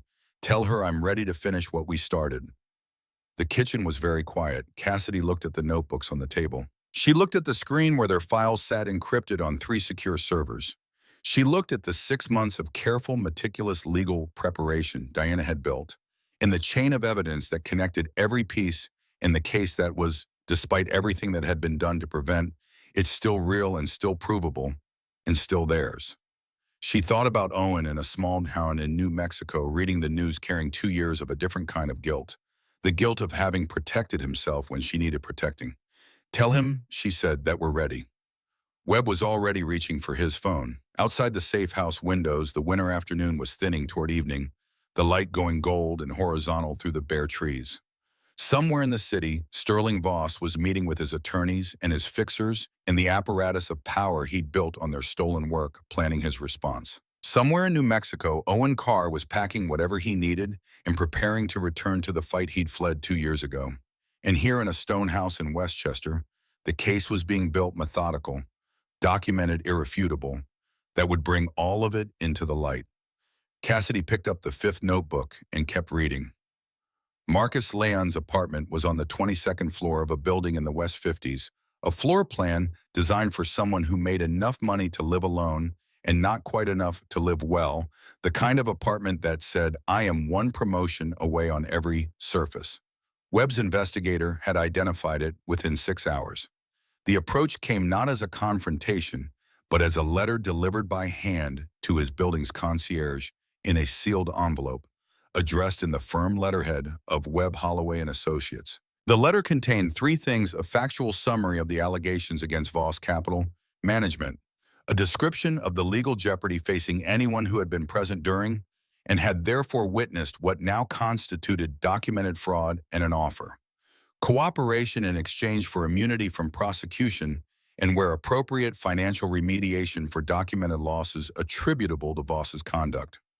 Webb had told Cassidy that smart people, when confronted with clear evidence that their employer was about to go down, reassessed with remarkable speed. Marcus Lane called within 4 hours. He didn't call Webb. He called the number that appeared in the final line of the letter, which was Webb's direct line, but routed through an intermediary service. He asked 2 questions in a voice that was doing its best to sound steadier than it was. If I cooperate, full cooperation, everything, am I going to prison? With full and truthful cooperation, beginning now before any charges are filed. In our professional judgment, no, Webb told him. You're an analyst. You didn't architect the theft. You were present for it, and you stayed silent. Those are different things in the eyes of a federal prosecutor. A pause. And if I don't cooperate, then you remain associated with a firm that is about to be the subject of one of the largest intellectual property fraud cases in the history of quantitative finance. And federal prosecutors, when they're building criminal conspiracy charges, look very carefully at everyone who could have spoken up and didn't. Another pause longer, the sound of a decision being made. When do you need me? Lane asked. They arranged a meeting for the following morning at Webb's office in Midtown Neutral Territory Formal, with 2 attorneys present and a court reporter. Cassidy would be there. She'd asked to be there, and Webb had agreed with the caveat that she listen rather than speak unless directly addressed. You're going to want to react to some of what he says, Webb had warned her. Don't. She sat in the corner of the conference room with her hands in her lap and her face arranged into something that approximated neutral, and watched Marcus Lane walk in looking like he'd slept about as well as she had. He was 30 as she'd assessed at Aurelius, with the particular gauntness of someone who'd been running on anxiety and caffeine for an extended period. He wore a suit that was still good, but looked as though he'd put it on without seeing it. He sat down across from Webb's associate and acknowledged Cassidy with a glance that carried the full weight of his conscience and said, I want to start with the night at the restaurant. Go ahead, Webb's associate said. Lane told them what he'd observed. He'd been with Voss when the sphere was introduced. He'd watched Cassidy solve it. He'd heard her name Owen Carr and heard her identify the stolen mathematics and watched the color drain from Voss's face in a way that Lane described with the precision of someone who'd replayed it many times as the look of a man who's been found out. That wasn't the first time I'd seen that look, Lane said. He'd wrapped his hands around the coffee cup in front of him. I'd seen it twice before.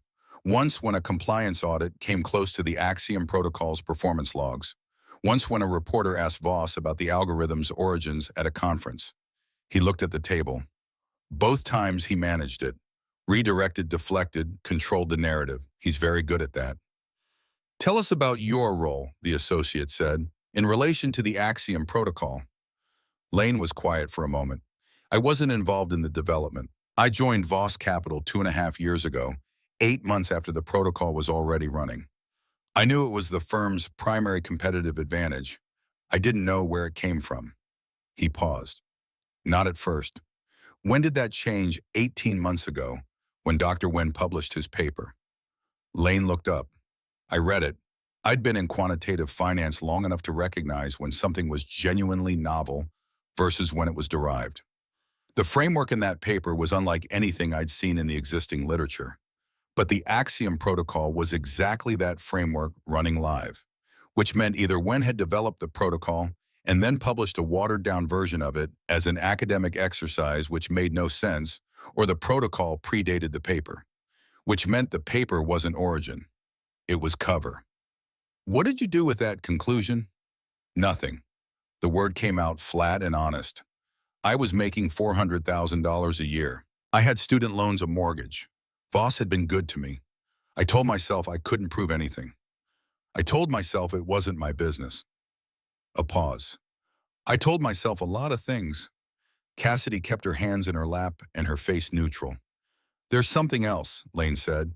He reached into the briefcase he'd brought and produced a USB drive. He set it on the table. I started keeping records 18 months ago.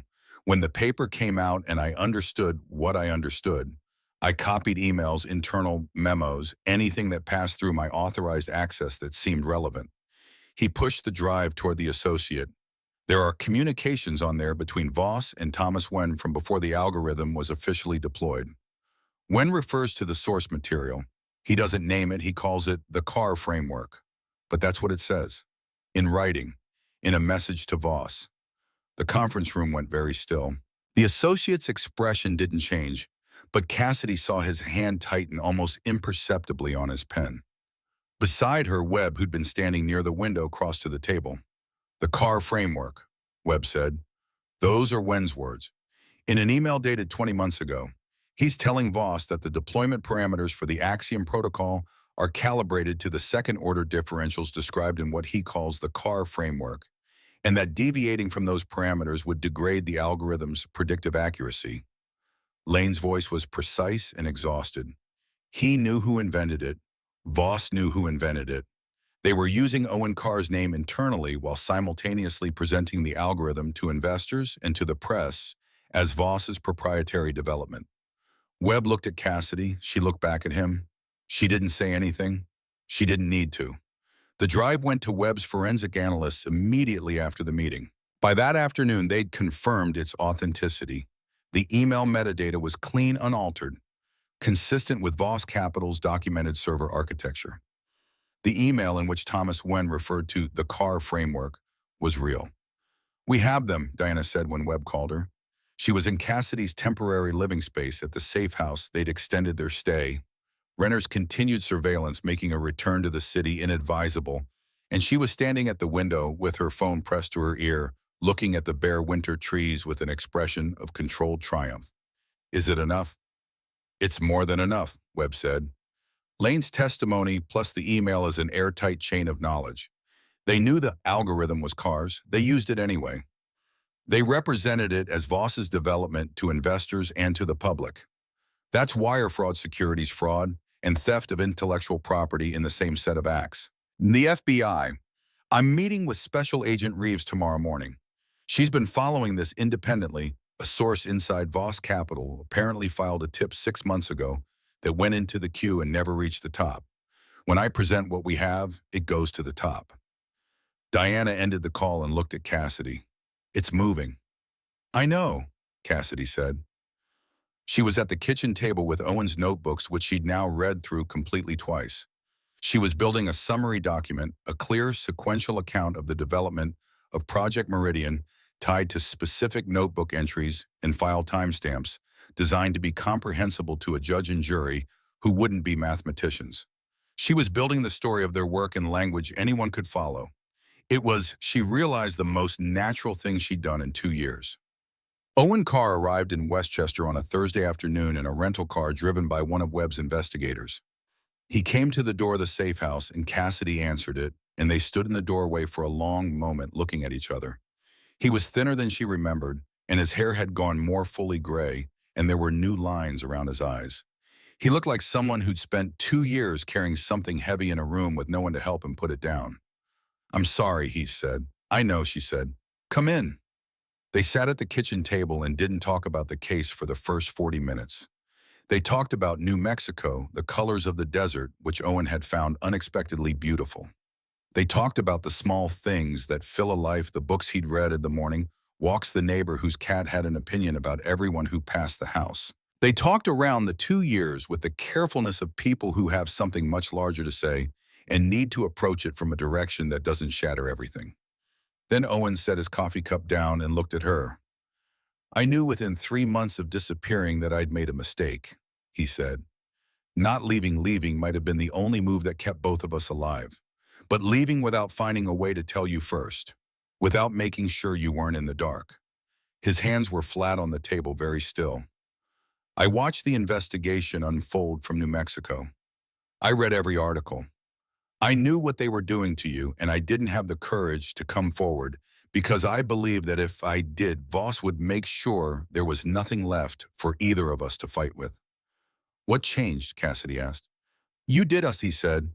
"The night at the restaurant, Diana Holt called my investigator, the one she'd hired to find me the morning after, and she told me what you'd done, what you said, how you solved the puzzle in 19 seconds in front of the man who stole everything from us, and then said your own name out loud for the first time in 2 years.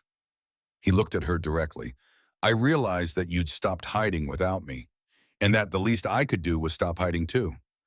Cassidy thought about what to say and found that she didn't need to say anything because the mathematics of the situation was clear.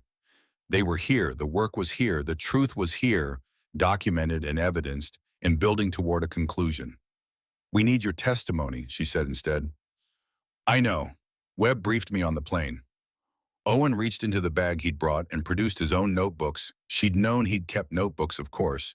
He'd been keeping them for 40 years and set them on the table beside hers. His were thinner, 3 volumes covering the period of their collaboration from his perspective.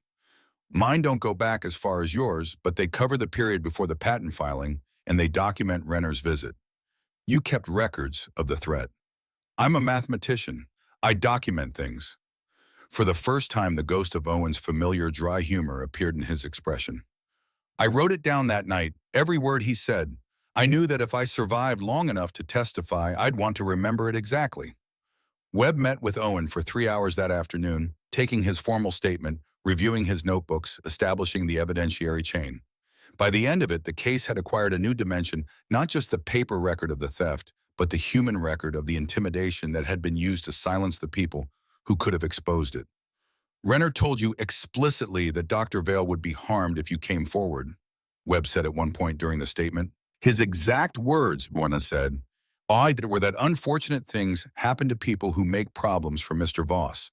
He then told me the amount of money I would receive in exchange for assigning all rights to Project Meridian and agreeing to permanent silence. And when I refused, he said that refusing was an interesting choice given how much Dr. Vale had invested in her career. A pause.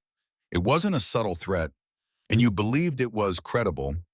I'd been investigating what had happened to 2 other researchers whose work Voss Capital had acquired in the previous 5 years.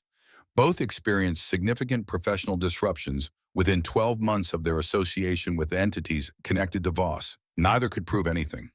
Owen was precise, controlled, and clearly furious in the way of people who've had a long time to organize their fury into something usable.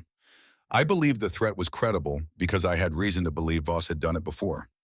Webb set down his pen and looked at the ceiling briefly. You have documentation of those 2 cases. In the notebooks, the New Mexico notebooks, not the ones here. I'll have them sent. That, Webb said with the restrained satisfaction of a man who has just been handed something extraordinary, is going to be very useful. The FBI meeting was scheduled for Friday morning at the Federal Building in Lower Manhattan. Webb attended with 2 associates and a complete copy of the evidentiary package, the notebooks, the digital files with their timestamps, the patent records, the Whitmore funding chain, Lane's USB drive, with Wen's email referring to the CAR framework, Owen's statement documenting Renner's threat, and the academic assessments of Wen's published paper. Special Agent Diana Reeves was 45 with the uncluttered clarity of someone who had no patience for complexity that didn't earn its place. She reviewed the package for 2 hours while Webb waited in the anteroom. When she called him back in, she had 3 yellow legal pads covered in notes. The Renner threat changes the criminal calculus significantly, she said. That moves this from intellectual property theft into conspiracy and witness intimidation territory.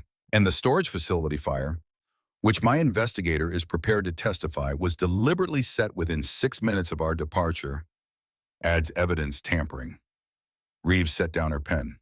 I want to be direct with you, Mr. Webb. I've been looking at Voss Capital for 6 months based on a tip that came in last summer. I had financial anomalies and a pattern I couldn't explain.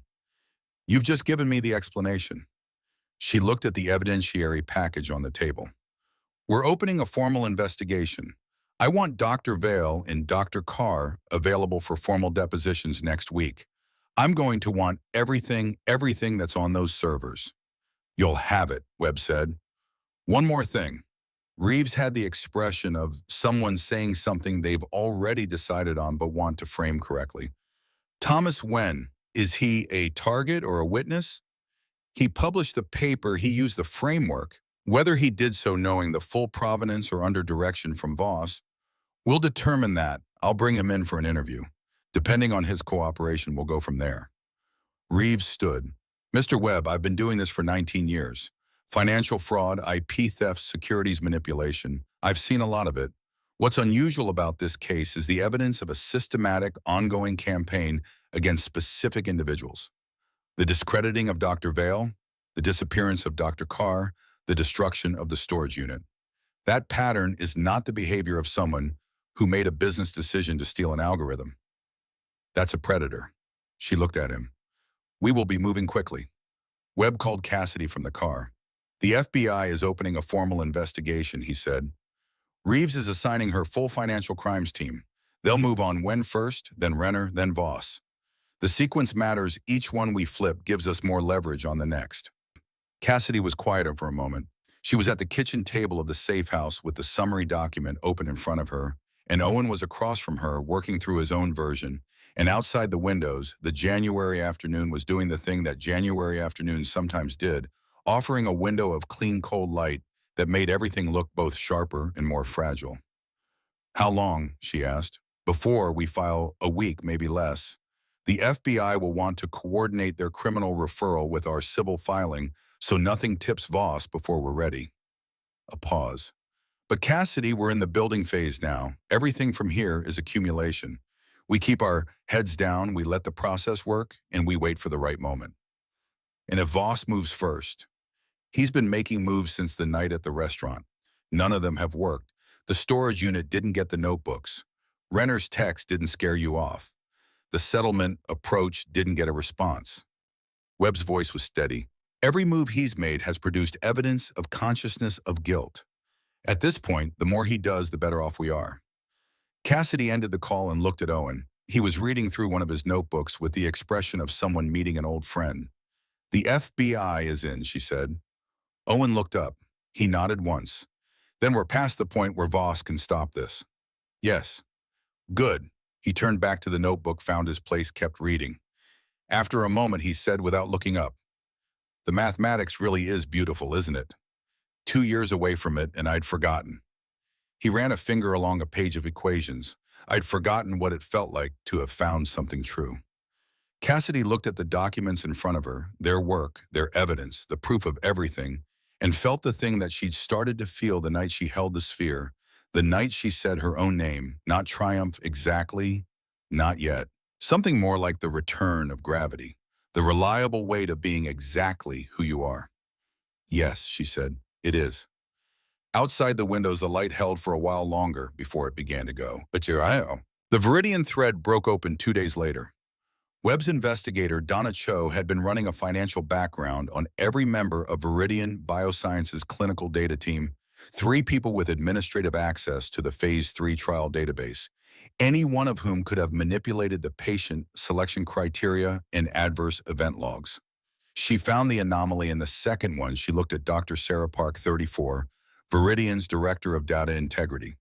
6 months earlier, Park had received a transfer of $240,000 from a consulting firm called Nexus Advisory Group. The payment was documented as a data systems optimization contract. The problem: Nexus Advisory Group had no other clients, no employees, no office, and no digital presence beyond a single registered agent in Delaware. It had been incorporated 4 months before the payment and was wholly owned by a shell company that traced through the now familiar chain of intermediary entities to a subsidiary of Voss Capital Management. She was paid to compromise the data, Cassidy said when Cho presented this. The payment suggests she was. Cho agreed carefully. We don't yet know the scope of what she changed. That requires access to the original trial database. The FDA will have that, Diana said. She was already on the phone. My contact went silent 2 days ago. That usually means they've opened an investigation and can't discuss it. She stepped out of the room. Webb looked at Cho. Can we connect Park to Voss directly? Any communications? Not yet. The payment is through the shell. If she's communicating with Voss or anyone at Voss Capital, it's through channels we haven't accessed. Cho set her laptop on the table. However, I found something else. She turned the screen toward them. Doctor. Park attended a conference on clinical data management in Chicago 14 months ago. It was a small conference, maybe 200 attendees. One of the other attendees was Thomas Wen. The room was quiet. Wen was at a clinical data management conference, Cassidy said slowly. He's a quantitative analyst. He registered under a different professional description. He used algorithmic systems consultant. but his badge photo matches his LinkedIn. Cho advanced to the next screen. They were both at the same breakout session on data integrity verification protocols.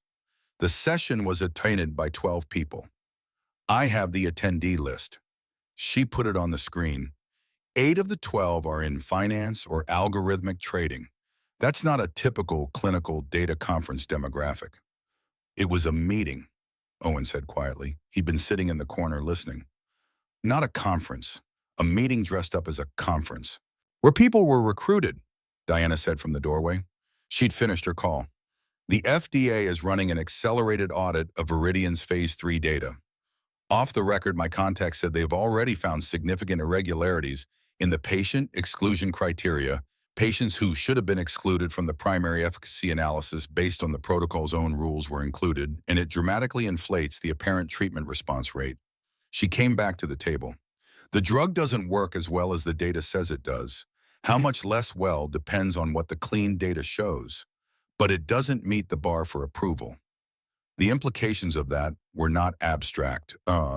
Viridian's cancer treatment, the one Voss was about to acquire, the one whose trial results he'd staked his credibility on, the one whose approval he was planning to IPO at $22 billion, did not work the way it claimed to work. Real patients enrolled in future trials or given the treatment after approval would receive something less effective than they'd been promised. And for cancer patients, less effective meant the difference between time and its absence. He knew, Cassidy said. Her voice was very quiet.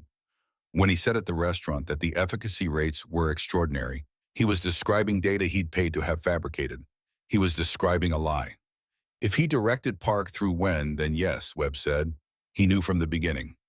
People will die. She said it not rhetorically but factually, in the tone she used for mathematical truths.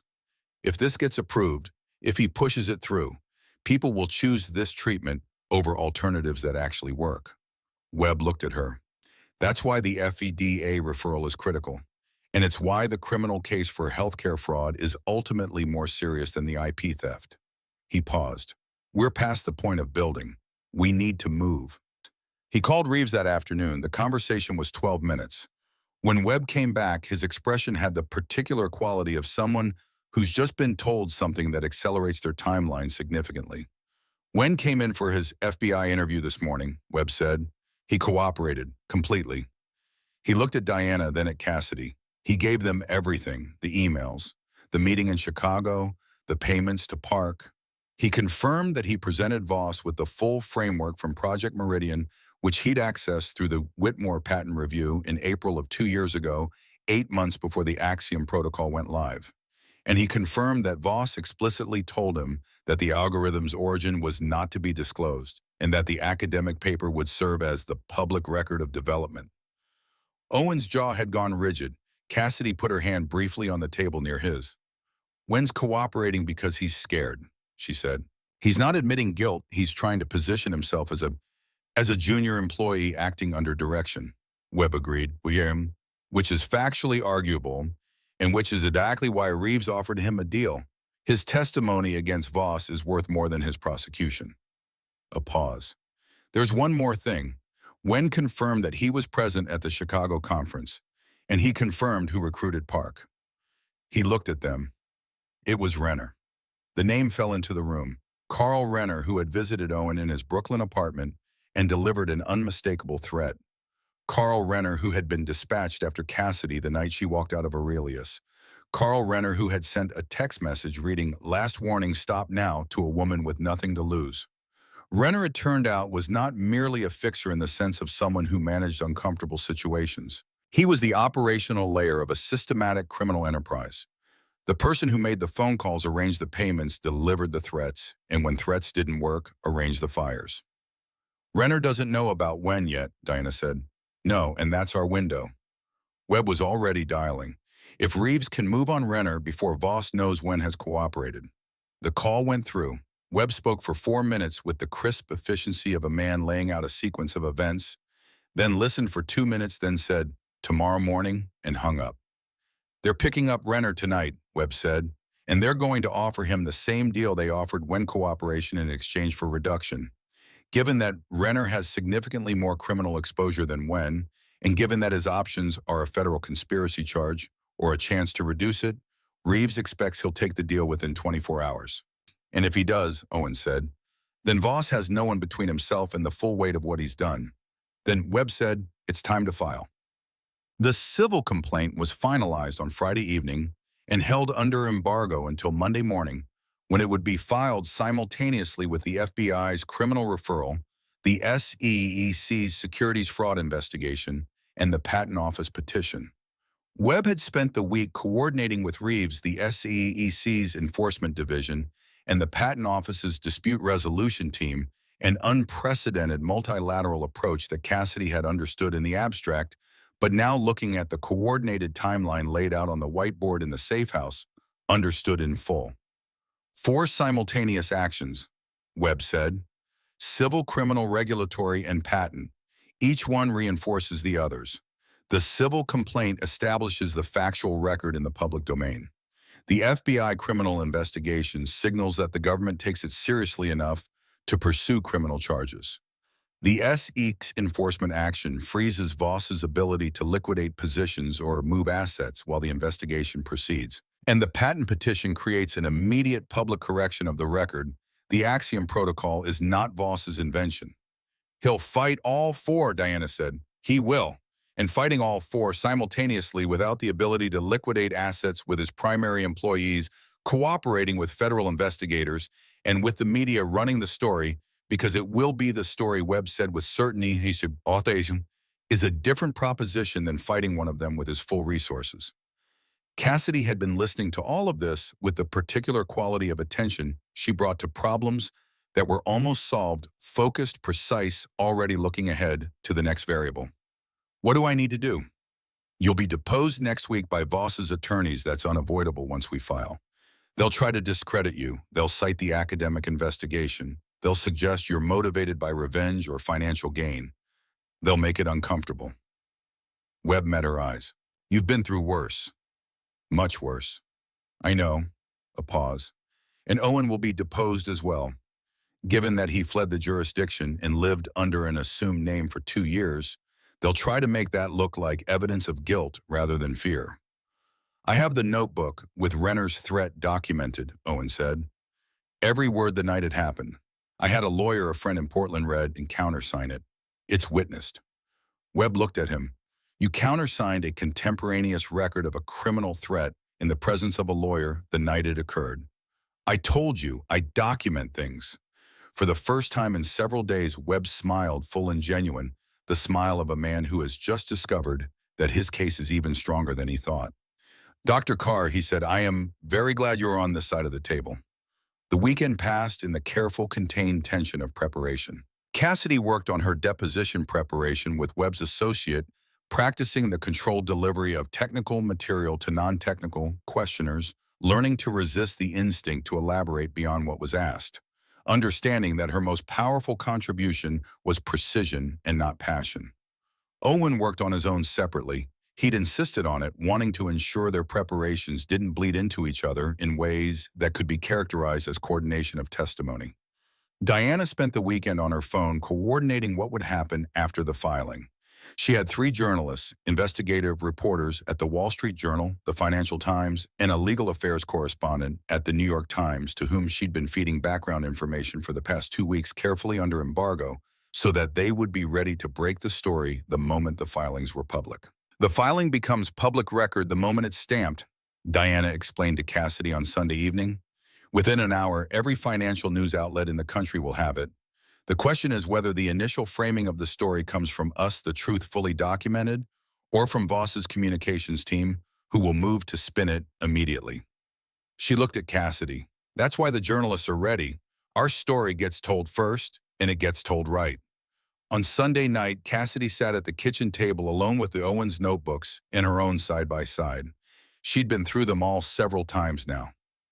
She knew every page. She could have recited the development of Project Meridian from memory, the dates, the breakthroughs, the dead ends, the arguments, the final elegant solution that Owen had called the most beautiful thing I've built.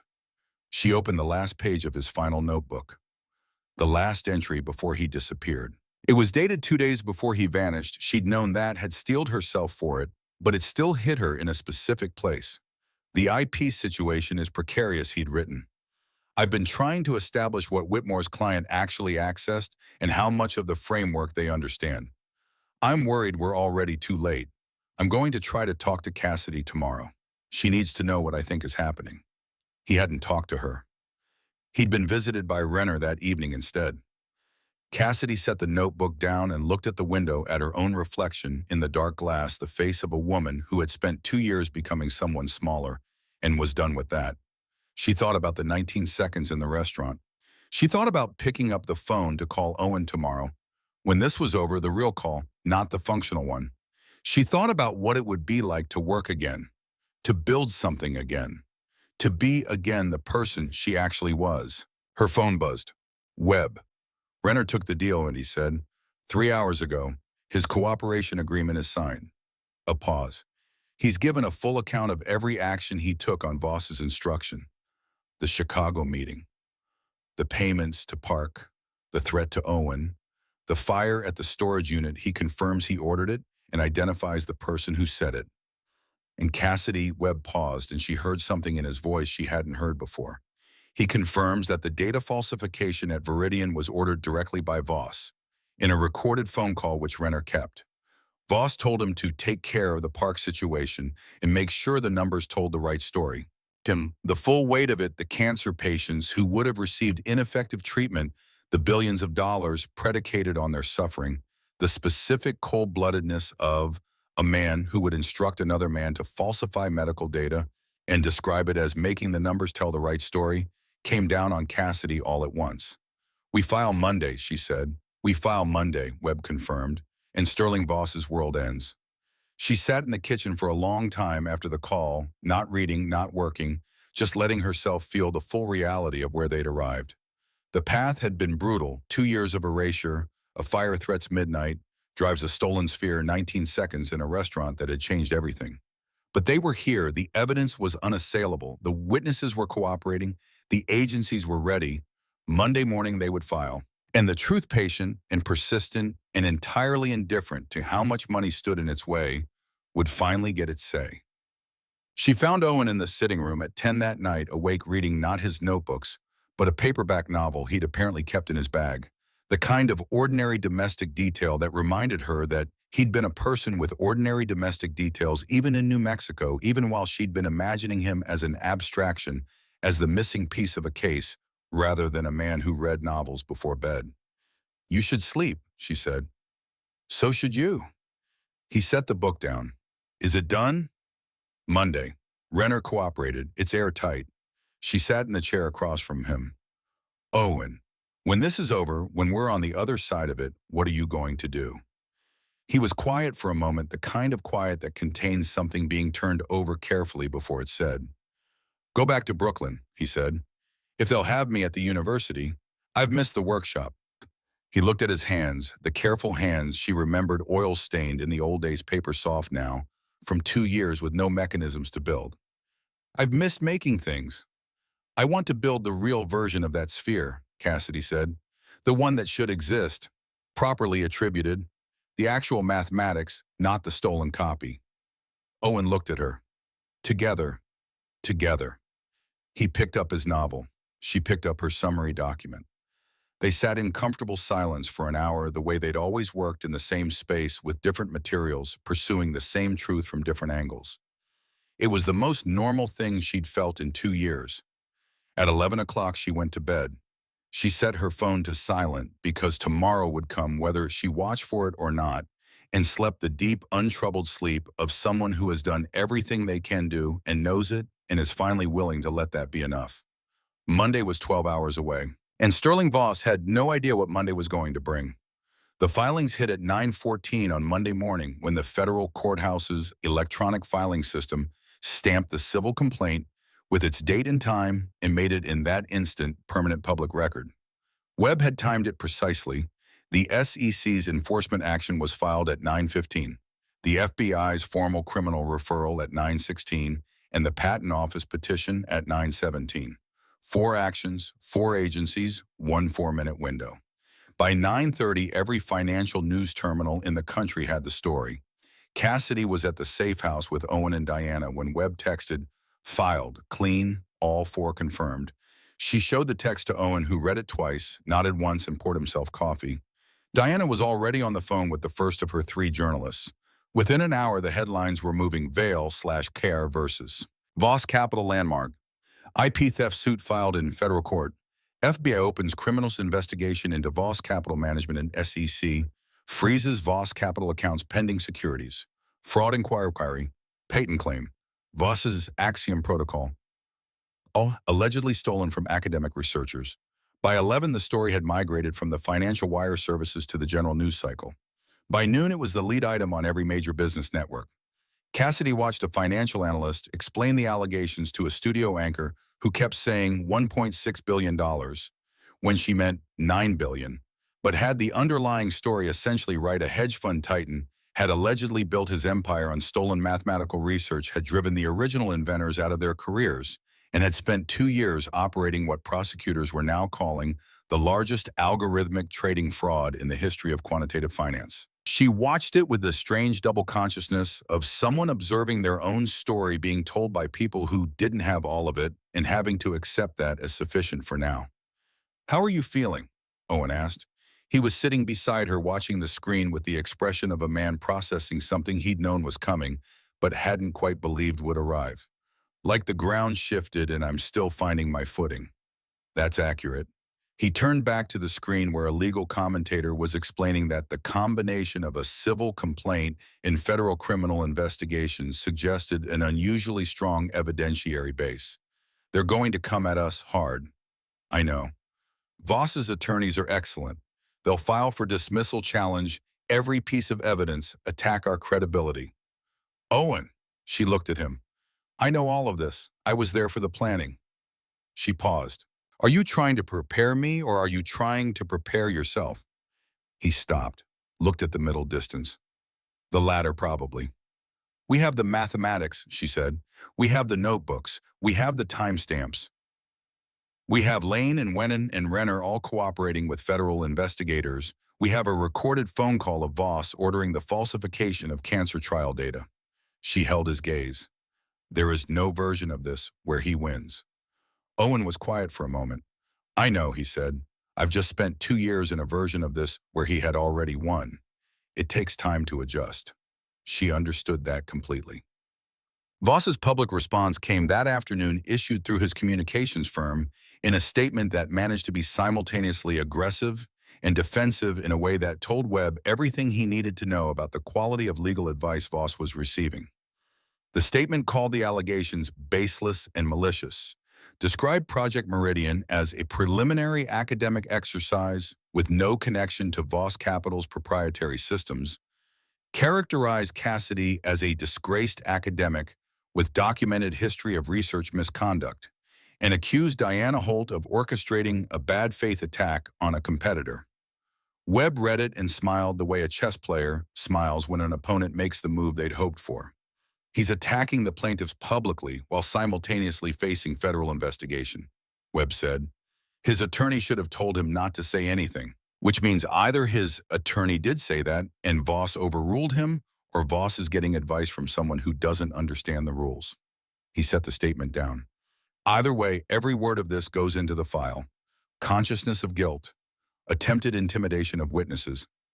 If he attacks Dr. Vale's credibility publicly, while she's a witness in a federal investigation, we add obstruction to the list. Cassidy read the statement once, the reference to her documented history of research misconduct. The investigation that had been fabricated using server access that could now, with Webb's forensic team, be traced to entities connected to Voss Capital, hit her in a place that would have been raw 2 years ago and was now something harder and more functional. Evidence of predation, one more piece. They investigated the university's server failure, Webb told her when she asked. My forensic team. The irretrievable data loss that destroyed your evidence during the misconduct investigation, it was caused by a remotely executed script that was introduced to the server from an external IP address approximately 12 hours before the investigation was formally initiated. He looked at her steadily. Someone hacked the university server and destroyed your data before the investigation could begin. We have the IP address. We traced it to a proxy service, but the originating account was connected to an email address registered to Whitmore Analytical Solutions. The room was very still. They set up the investigation, Cassidy said. They destroyed the evidence, filed the complaint, and then watched the institution do the rest. Yes, she sat with that for a moment. 2 years she'd carried the weight of that investigation, had told herself she could have fought harder, documented better, protected herself more carefully, had believed in her worst moments that there was some way in which the destruction of her career had been something she'd failed to prevent rather than something deliberately constructed. That goes in the complaint, she said. It's already in the criminal referral, Webb said. Computer fraud charges, federal. The depositions began the following week. Voss's lead attorney was a man named Hargrove, 60, silver-haired, with the particular disdain of someone who had spent his career making the powerful comfortable and the powerless uncomfortable. He arrived for Cassidy's deposition in a conference room at Webb's office with 3 associates and the aggressive body language of a person who intended the proceeding itself to be an ordeal. He was not prepared for Cassidy Vale at full capacity. The deposition lasted 11 hours over 2 days. Hargrove attacked the academic investigation, the years of silence, the decision to work under a different name, the fact that she'd identified the sphere's mathematics in a crowded restaurant after 2 years of allegedly dormant expertise. He suggested that the notebooks had been created recently and backdated a claim that the Forensic Paper Analysis, Inc., dating paper composition analysis, the natural aging of the binding, would definitively refute. He suggested that Owen's disappearance had been voluntary and strategic rather than coerced. Cassidy answered every question with the precision of someone who knew that precision was her most powerful tool. She didn't elaborate beyond what was asked. She didn't show irritation when the questions were insulting or when Hargrove paused with theatrical skepticism after her answers. She answered in the language of documented fact. This is what the notebook says. This is what the timestamp shows. This is the email with the date. This is the recorded phone call, and let the documentation speak at the volume that documentation well-prepared inherently achieves. When Hargrove suggested with a particular tone that she'd had ample motivation to fabricate a story given her professional failure, she looked at him steadily and said, "The professional failure you're referencing was produced by the unauthorized destruction of my research data by entities connected to your client. That destruction has been forensically documented. The IP address has been traced, and the computer fraud charges arising from it are included in the federal criminal referral. Would you like me to be more specific about which portion of my professional failure your client orchestrated?" Hargrove moved on to a different line of questioning. Webb, who'd been present throughout, told her afterward, "You were flawless." "I was accurate," she corrected. "Those are the same thing." Owen's deposition was the following day. He was, if anything, calmer than Cassidy had been, the particular calm of someone who'd had 2 years alone with their thoughts and had processed most of the fear and arrived at something on the other side of it. He produced the witnessed, countersigned account of Renner's threat from the night before his disappearance, which Hargrove had clearly not been expecting.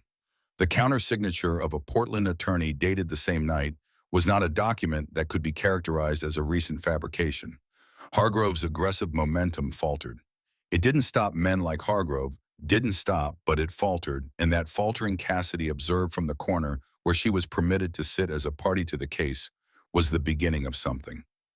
The Viridian Dimension broke publicly 3 weeks after the initial filing, when the FDA issued a statement announcing an accelerated audit of the company's Phase 3 trial data and a temporary clinical hold on further enrollment pending review.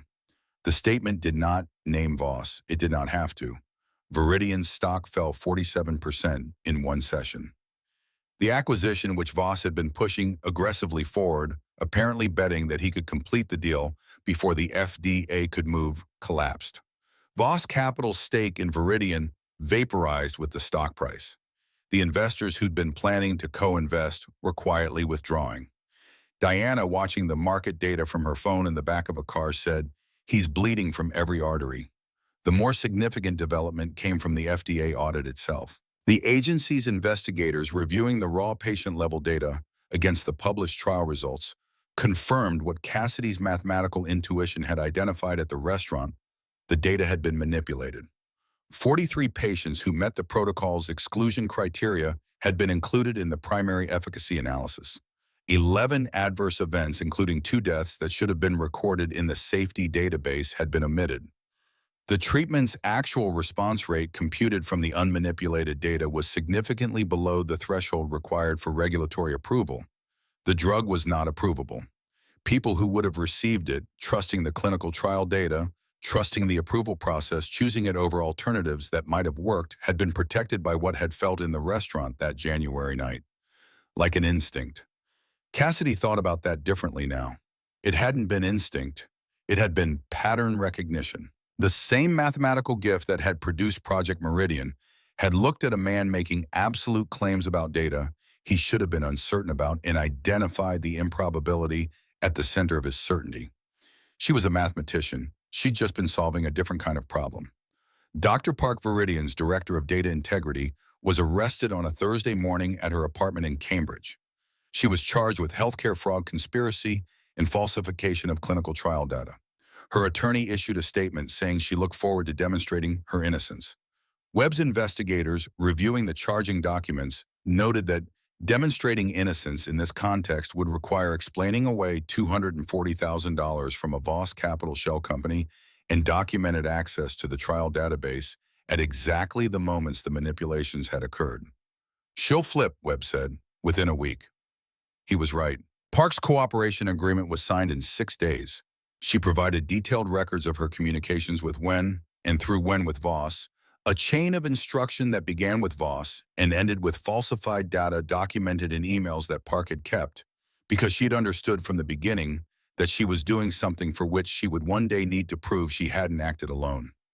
"Smart," Webb said, reviewing the records. "Terrible judgment in choosing to do it. Very smart in keeping the evidence." The prosecution's case was now effectively complete before the trial had begun. The FBI had Renner's cooperation. They had Wen's cooperation. They had Park's cooperation. They had Voss's own recorded voice instructing Renner to ensure the Viridian data told the right story. They had the email where Wen referred to the CAR framework in internal communications. They had the Whitmore funding chain, the university server intrusion, the threat to Owen, the fire at the storage unit. And they had Cassidy's testimony, Owen's testimony, Marcus Lane's testimony. 3 people who had been present for or directly involved in different aspects of Voss's criminal enterprise, each providing a different angle on the same fundamental truth. Hargrove filed for dismissal of the civil case citing lack of evidence. The motion was denied in 48 hours, with the judge noting that the evidentiary record was unusually comprehensive. He filed to suppress Renner's cooperation agreement, arguing it had been coerced. That motion was also denied. He attempted to disqualify Webb as lead counsel on a technicality so thin that it was universally described in the legal press as a Hail Mary. Voss hired a second law firm, then a third. He's spending $10 million a month on legal fees, Diana told Cassidy in what had become a regular briefing call. He's liquidating positions to fund the defense. A pause. The SEC has now identified 14 instances of Voss capital trades that appear to have been executed with knowledge of non-public information that the Axiom protocol generated. That's insider trading as a separate charge. How is that possible if the algorithm is just a prediction tool? When the algorithm is based on information that shouldn't be accessible, including apparently communications between corporate executives that were harvested without authorization as training data, then the predictions themselves constitute use of insider information. Diana's voice was precise. The Axiom protocol wasn't just predicting markets. It was fed data it shouldn't have had. That's how the returns were so consistent. Cassidy sat with that for a moment. He didn't just steal our framework, he corrupted it. He used it as the foundation and then fed it everything he could access by any means available. A pause, which is in some ways the most useful thing you could know about Sterling Voss. He never stopped at the line. There was no line. The arrest came on a Wednesday, 3 weeks before the civil trial was scheduled to begin. Federal agents arrested Sterling Voss at the offices of Voss Capital Management at 7:43 in the morning, before the markets opened, a timing that was deliberate, that ensured maximum visibility and minimum ability to manage the optics. Cameras were already outside when the agents arrived because someone had leaked the timing to the 3 journalists Deanna had been cultivating, and those journalists had shared it with their competitors because the story was too large for any single outlet to own. Voss was photographed walking to the federal vehicle in the particular stillness of a man who has decided that the only remaining form of control is composure. He looked, Cassidy thought, when she saw the photograph later, exactly like what he was, a man who had reached for the line and discovered at last that there was one. She was in the safe house kitchen when Webb calls her. "He's in custody," Webb said. "Federal charges, wire fraud securities, fraud conspiracy to commit fraud, intellectual property theft, computer fraud for the university server, obstruction witness tampering, and healthcare fraud related to Viridian." A pause. "Bail hearing is Friday. The government is opposing bail. Given the evidence of asset movement and international contacts, they'll probably succeed." Cassidy looked at the notebooks on the table. She looked at Owen, who'd heard the call, and was watching her with the expression of a person at the end of something very long. "It's done," she said. "The criminal case is done," Webb said carefully. "The trial is still ahead. The civil case is still ahead. This is an arrest, not a conviction." "I know," she said, "but he's not free, and the data is public, and the truth is out." She looked at Owen. "It's done." Owen exhaled a long, slow exhale, the kind that releases things that have been held for a very long time. Diana texted 30 seconds after Webb's call ended. "Tell Owen and Cassidy the first domino fell. Now we watch the rest." Cassidy read the text aloud. "The rest," Owen said. He picked up his coffee. "I want to see them all fall, but they will," she said. "We've built the evidence too well for anything else." Outside, the winter morning was doing the thing it occasionally did in January, throwing a moment of unexpected, unearned warmth across the landscape, the kind that arrives without warning and makes you realize how long the cold has been going on. The bare trees caught it and held it in their branches for a moment, and the light that came through the windows of the safe house was the kind of light that makes ordinary rooms look like paintings. Cassidy pulled her laptop toward her and opened a new document. Not the summary of evidence, not the deposition preparation materials. Something different. "Project Meridian restored," she typed, and below it, "Vale in car. Full record." She began to type, not the legal version, the real version. The story of the mathematics from the moment Owen had looked at her preliminary work in that MIT classroom and said, "I think we might have found something to this moment in a stone house in Westchester, with the man who'd said it finally back across the table from her, with the truth finally on its way to being a matter of public record." The story of what they'd built, in their own words, for anyone who wanted to understand what had been stolen and what it had cost. She wrote for the rest of the morning. It was, she thought, the most important thing she'd written in 2 years. Not because it would be evidence, not because it would be submitted to any court or agency or journal, but because it was theirs fully and completely. And the act of writing it was the act of taking back what had been taken in the most fundamental way possible. You erase someone by taking their voice. She was taking hers back. The bail hearing on Friday produced the outcome Webb had predicted denied. The government's argument was tight documented asset transfers to offshore accounts in the 48 hours before the arrest, a private jet on standby at Teterboro, and the sheer scope of the criminal exposure which made flight not just possible, but rational from a purely self-interested standpoint. The judge, a spare, precise woman named Callahan, who had a reputation for not suffering bad arguments, took 11 minutes to decide. Voss would remain in federal custody pending trial. His communications team issued another statement calling the detention politically motivated and a gross misuse of prosecutorial authority.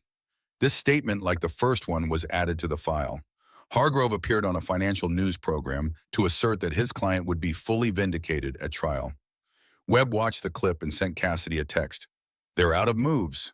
This is what it looks like." She'd been at the bail hearing, not required to be, but choosing to be, because she wanted to see it and because she understood now that the decision to be present rather than absent was one she was allowed to make.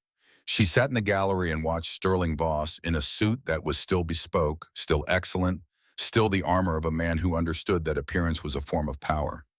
He sat at the defense table with the composure she'd observed in his photograph, composed in the specific way of someone who has decided that what's happening to him is a temporary indignity. She wondered if he knew yet that it wasn't. She suspected he did and was refusing to let himself believe it. He didn't look in her direction during the hearing. She found she had nothing in particular to feel about that. Outside the courthouse, reporters asked her for a statement. She'd prepared one with Webb, kept it short and factual, delivered it without drama. This case is about the principle that innovation deserves to be attributed to its creators. Dr. Carr and I built something genuine, and it was taken from us. We're grateful that the legal system is taking the theft seriously. Someone asked her how it felt. She looked at the microphones for a moment because it was a genuinely complicated question. Like the beginning of something, she said. We still have a long way to go. Yeah. The trial preparation consumed the next 6 weeks in a way that Cassidy would later describe as the most intellectually demanding period of her professional life, which included a PhD, 4 years of collaborative mathematical research, and the process of solving an improperly attributed sphere in 19 seconds in front of a billionaire. Legal preparation for a complex federal trial was its own form of mathematics, precise, demanding, unforgiving of imprecision. She worked with Webb's trial team every morning on the testimony she would give, on the way she would explain the mathematics to a jury that would not be mathematicians, on the cross-examination responses she needed to have ready for Hargrove's inevitable attacks on her credibility. She worked on her composure, not her emotional composure, which was intact, but the specific composure of a person on the stand who understands that the jury is reading not just what you say, but every micro expression that accompanies it. When Hargrove brings up the academic investigation, Webb's lead trial associate told her, "You don't look angry, you don't look hurt, you look interested. You look like someone who is pleased to have the opportunity to address a misconception." "I am interested," Cassidy said. "The investigation was fabricated using forensically traced server access. I find it genuinely interesting." Then that's exactly the expression to use. Owen worked alongside her in the mornings. In the afternoons, he drove to MIT, where he'd been in contact with the mathematics department carefully through channels that Webb had established to ensure the contact was documented and appropriate, and had begun the preliminary conversations about returning. The department chair had been circumspect in official communications, but direct in person. There was a visiting professorship available contingent on the resolution of the case, and a research partnership program that would welcome him back. "They want me back," Owen told her one evening, with the combination of relief and bemusement of someone who'd spent 2 years as an exile and is only now beginning to believe the exile is ending. "Of course they do," Cassidy said. "You're the co-inventor of Project Meridian. You're about to be the most famous mathematician in quantitative finance." She paused. "That's a strange thing to be." "Everything about this is strange." He was quiet for a moment. "Columbia called me." "What did they say?" "That they're aware of the circumstances of the data fraud investigation. That they would like to discuss, when the time is appropriate, the restoration of my colleague's position." He looked at her. "They mean you." Columbia, the institution where her PhD lived, where her office had been, where she'd worked before everything was taken. She sat with that for a moment. "It's not enough," she said. Not bitterly, just accurately. "A restoration and an apology doesn't recover 2 years. It doesn't recover the work I didn't do. The papers, I didn't write the students, I didn't teach." "No," Owen agreed. "But it's something." She looked at him. "Webb says the damage in the civil case could be substantial. The Axiom Protocol's returns over 3 years, attributable to our framework. He's talking about numbers I can't quite make myself think are real." "What would you do with it?" She'd thought about this. She'd thought about it more than she'd thought about the trial some days. "Build something," she said. "Something that protects people who do what we do. Researchers, people who create things that have value and then discover that the systems meant to protect them don't, when the person trying to take their work has enough money to make those systems work differently." She looked at the notebooks, at the 6 volumes that represented their work and their vulnerability and their survival. "I don't want this to happen to someone else and have no one to call." Owen looked at her for a long moment with the expression he'd had in his classroom when she'd found the flaw in the 30-year-old proof, the specific, rare, luminous expression of someone who has just seen exactly what they were hoping to see. "Then that's what we build," he said. The civil trial began on a Tuesday in April in a federal courtroom in Lower Manhattan that was full every day. Reporters, legal observers, financial analysts, former Voss capital investors, and at least three of the academic colleagues who had abandoned Cassidy during the misconduct investigation, sitting in the gallery with the particular expressions of people who are hoping their presence might serve as evidence of loyalty. She didn't acknowledge them. She had more important things to attend to. The opening argument set the tone. Webb was precise and comprehensive, walking the jury through the timeline with the confidence of a man who knew every piece of evidence backward and forward, and understood that the case was fundamentally simple. Two researchers built something, a billionaire stole it, and the documentation of both facts was overwhelming. He was in the courtroom for 47 minutes. Hargrove went for 2.5 hours, and the length was itself a strategy, flooding the room with alternative explanations, attacking the credibility of every witness, suggesting that the documentary evidence had been assembled and interpreted selectively, and emphasizing that independent development was a recognized principle in intellectual property law. Two researchers could arrive at similar conclusions independently. It was a good argument. It would have been an excellent argument if the email referring to the car framework hadn't existed, if Renner hadn't cooperated, if Wen hadn't given chapter and verse on how he'd accessed the framework from the Whitmore patent review and brought it to Voss. Webb had let Hargrove make his argument without visible reaction. When it was over, he said to Cassidy quietly, he knows he doesn't have the facts, so he's trying to manufacture complexity. Will it work? Not with what we have. He looked at the jury, 12 people drawn from a jury pool that had included quantitative analysts, teachers, a software engineer, a retired accountant, and a former nonprofit director, who had, in voir dire, described herself as someone who believed that credit should go where credit is due. Webb had fought to keep her. Not with this jury. Cassidy testified on the third day of trial. She was on the stand for most of it, direct examination in the morning, cross-examination through the afternoon.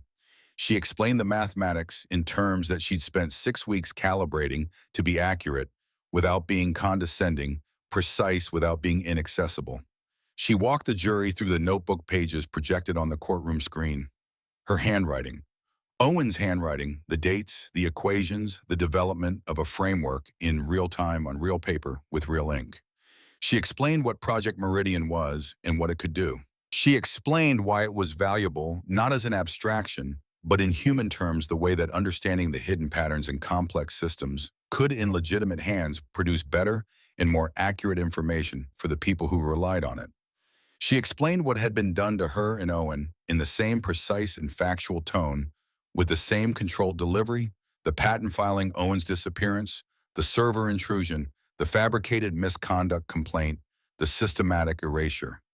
She said it all as documented fact because it was documented fact, and she watched the faces of the jury members while she said it and saw the moment when it landed, the moment when 12 people understood not just what had been stolen, but what the theft had cost. When Hargrove cross-examined, he spent an hour on the academic investigation. She answered every question with the forensic detail that the evidence supported, and with the expression that Webb's trial associate had coached her on, interested, precise, please to clarify. Dr. Vale, isn't it true that you have a documented history of research of misconduct? The investigation you're referring to was initiated using a complaint that was filed 4 days after an unauthorized script destroyed the evidence I would have used to defend myself. The script was introduced to the university server from an IP address forensically traced to Whitmore Analytical Solutions, an entity financially connected to your client. I'd characterize that as a history of being targeted rather than a history of misconduct. Would you like the forensic report entered into evidence? It's already in the record. Hargrove moved to a different question. She was on the stand for 9 hours total. When she stepped down, she walked back to the counsel table and sat beside Webb and didn't allow herself to feel anything about the past 9 hours until the court recessed for the day. In the elevator to the lobby alone for 30 seconds, she leaned against the wall and breathed. Then the doors opened and Owen was there, because he'd been in the gallery, because he was Owen, and he'd come back from New Mexico, and he wasn't going anywhere. Well, she said, you were extraordinary, he said. And also, I think they understood the mathematics. The jury. I was watching them. When you explained the harmonic framework, the accountant wrote something down. He paused. That's a good sign. The accountant wrote something down, she repeated. I'll take it. And they walked out into the April afternoon, which was doing something that April in New York occasionally did, producing a day so purely good, so clean-aired and evenly lit and warm without being aggressive about it, that it felt like an argument for something. Cassidy stood on the courthouse steps and looked at the city and felt the particular quality of tired that comes at the end of something hard. The tired that isn't depletion but is instead the settling of things that have been held in tension for too long. Tomorrow, she said. Tomorrow, Owen agreed. They went to get coffee and dinner and then sleep because tomorrow the trial continued, and the mathematics of justice, like all mathematics, required patience and rigor, and the willingness to see it through to the last step, however long that took. Owen testified the next morning. He was in some ways the jury's most compelling witness, not because his testimony was more dramatic than Cassidy's, but because of what his presence represented. This was the man who had been driven from his own life, who had lived under someone else's name in a desert town for 2 years, who had returned not because the danger was gone, but because the woman he'd left behind had decided to fight, and he was done letting her fight alone. He testified for 6 hours. He was precise and methodical in the way of someone who has had 2 years to organize his thoughts and has spent every day of that time doing exactly that. He explained the mathematical framework in a different register than Cassidy had, more philosophical, more focused on the conceptual beauty of what they built, and the jury responded to it in a way that was visible from the gallery, where Diana Holt sat with her hands folded, watching with the focused attention she brought to everything. When Owen read from memory the words Carl Renner had said in his Brooklyn apartment on the night before he disappeared, read them in the exact flat, polite, menacing register that he'd transcribed them with 22 months ago, in a notebook that was now in evidence, the courtroom was completely silent. Hargrove's cross-examination lasted 4 hours and accomplished nothing. He tried the same angles, the flight, the assumed name, the 2 years of silence. Each time Owen had produced the documented evidence that answered the attack, Renner's words, Renner's cooperation agreement confirming the threat, the contemporaneous lawyer-witnessed account that made the alternative characterization of his departure simply unsupportable. Hargrove concluded his cross with the question that was either an act of desperation or a calculation that he had nothing to lose. Dr. Carr, isn't it possible that you simply misunderstood Mr. Renner's visit, that you panicked unnecessarily, left your life, and then, when Dr. Vale's situation led you to believe there was opportunity, returned to support a fabricated narrative? Owen looked at him. He was quiet for precisely long enough to let the question sit with the jury, to let them feel the weight of what had been asked. Then he said, Mr. Renner said in my apartment on that evening, Dr. Vale has invested a great deal in her career. Unfortunate things happen when people make problems for Mr. Voss. I'd hate for her to lose what she's worked so hard for. He then described what would happen to my reputation, my research record, and my physical safety if I refused to cooperate. Owen's voice was measured and entirely level. I have that in writing, witnessed and dated from 2 years ago. I have Mr. Renner's sworn cooperation agreement confirming each element of that conversation. And I have the FBI recordings of Mr. Renner describing that visit in his own words. He held Hargrove's gaze without apparent effort. Your question is asking me to deny documented, corroborated, witnessed fact. I'm not going to do that. Hargrove returned to the defense table without another question. Marcus Lane testified the following week. He was visibly frightened. The fear of a man who understands that his presence in this room is a direct consequence of choices he made years ago and cannot unmake. But his testimony was clean and consistent with every piece of documentary evidence he'd provided. He described in detail the morning he'd reviewed Wen's published paper and understood what it meant. He described the specific email with the Carr framework referenced in its text and the moment of comprehension that had followed. He described the subsequent months, the gradual accumulation of certainty, the paralysis of complicity, the slow erosion of the rationalizations he'd constructed to make his silence bearable. I want to be clear about something, Lane said at one point during his direct testimony in a moment that hadn't been scripted, but that Webb told Cassidy later was the single most powerful moment of the trial. I knew it was stolen. I convinced myself that knowing wasn't the same as doing it, that staying quiet wasn't the same as participating. I was wrong about that. And Dr. Vale and Dr. Carr, two people who built something genuinely extraordinary, lost 2 years of their lives in part because I was too afraid to say what I knew. He looked at his hands. I'm saying it now. That's insufficient. But it's all I have. Cassidy, sitting at the plaintiff's table, kept her expression neutral and professional. But she registered it. She filed it away in the place where she kept the things that mattered. The trial lasted 3 weeks. Webb gave a closing argument that lasted 2 hours and was described by the legal press as methodical, precise, and devastating. Hargrove's closing lasted 3.5 hours, and according to one senior reporter who'd covered federal courts for 20 years, never quite found its footing. The jury deliberated for 8 hours. They returned their verdict on a Thursday afternoon in the particular late afternoon light that April produces in lower Manhattan, golden horizontal, making the old stone of the Federal Building look like something from a different century. Liability on all counts. Project Meridian had been stolen. Cassidy Vale and Owen Carr were the original inventors. Sterling Voss, through entities under his control, had accessed their work, reproduced it without attribution or authorization, and built a $9 billion fund on the product of that theft. The damages phase would follow. Webb predicted that number would be large. He was characteristically understated about the scale of large. When the verdict was read, Cassidy sat very still. Owen's hand found hers on the counsel table for a moment briefly before they both became aware of the cameras. Outside the courthouse, standing at the microphones, she said the statement they'd prepared. She said it clearly without trembling, with Owen beside her, and Diana Holt standing off to one side with an expression that was the private equity equivalent of profound satisfaction. When a reporter asked how it felt, she gave the same answer she'd given at the bail hearing, like the beginning of something. But this time she was smiling when she said it. The damages verdict came 2 weeks later, $2.4 billion, reflecting 3 years of Axiom Protocol returns, attributable to the stolen framework, with a multiplier for willful infringement. The criminal sentence delivered by Judge Callahan, who had a reputation for proportionality and delivered it, was 47 years on the combined counts.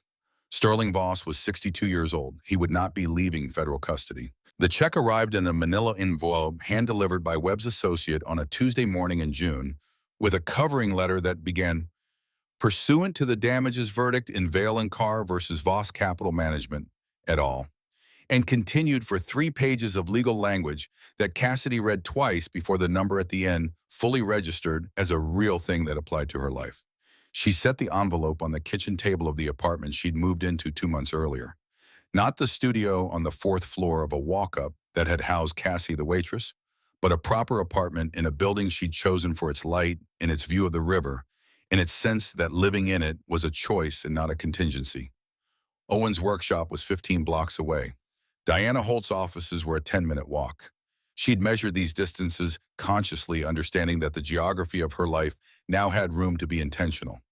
She called Owen. "The check came," she said. A pause. "What's the number?" she told him. Another pause longer. "Cassidy, that's... I know. What are you going to do with it?" She'd been thinking about this for months. Since the night at the safe house when he'd asked her what she would build, and she'd said something that protects people who do what we do.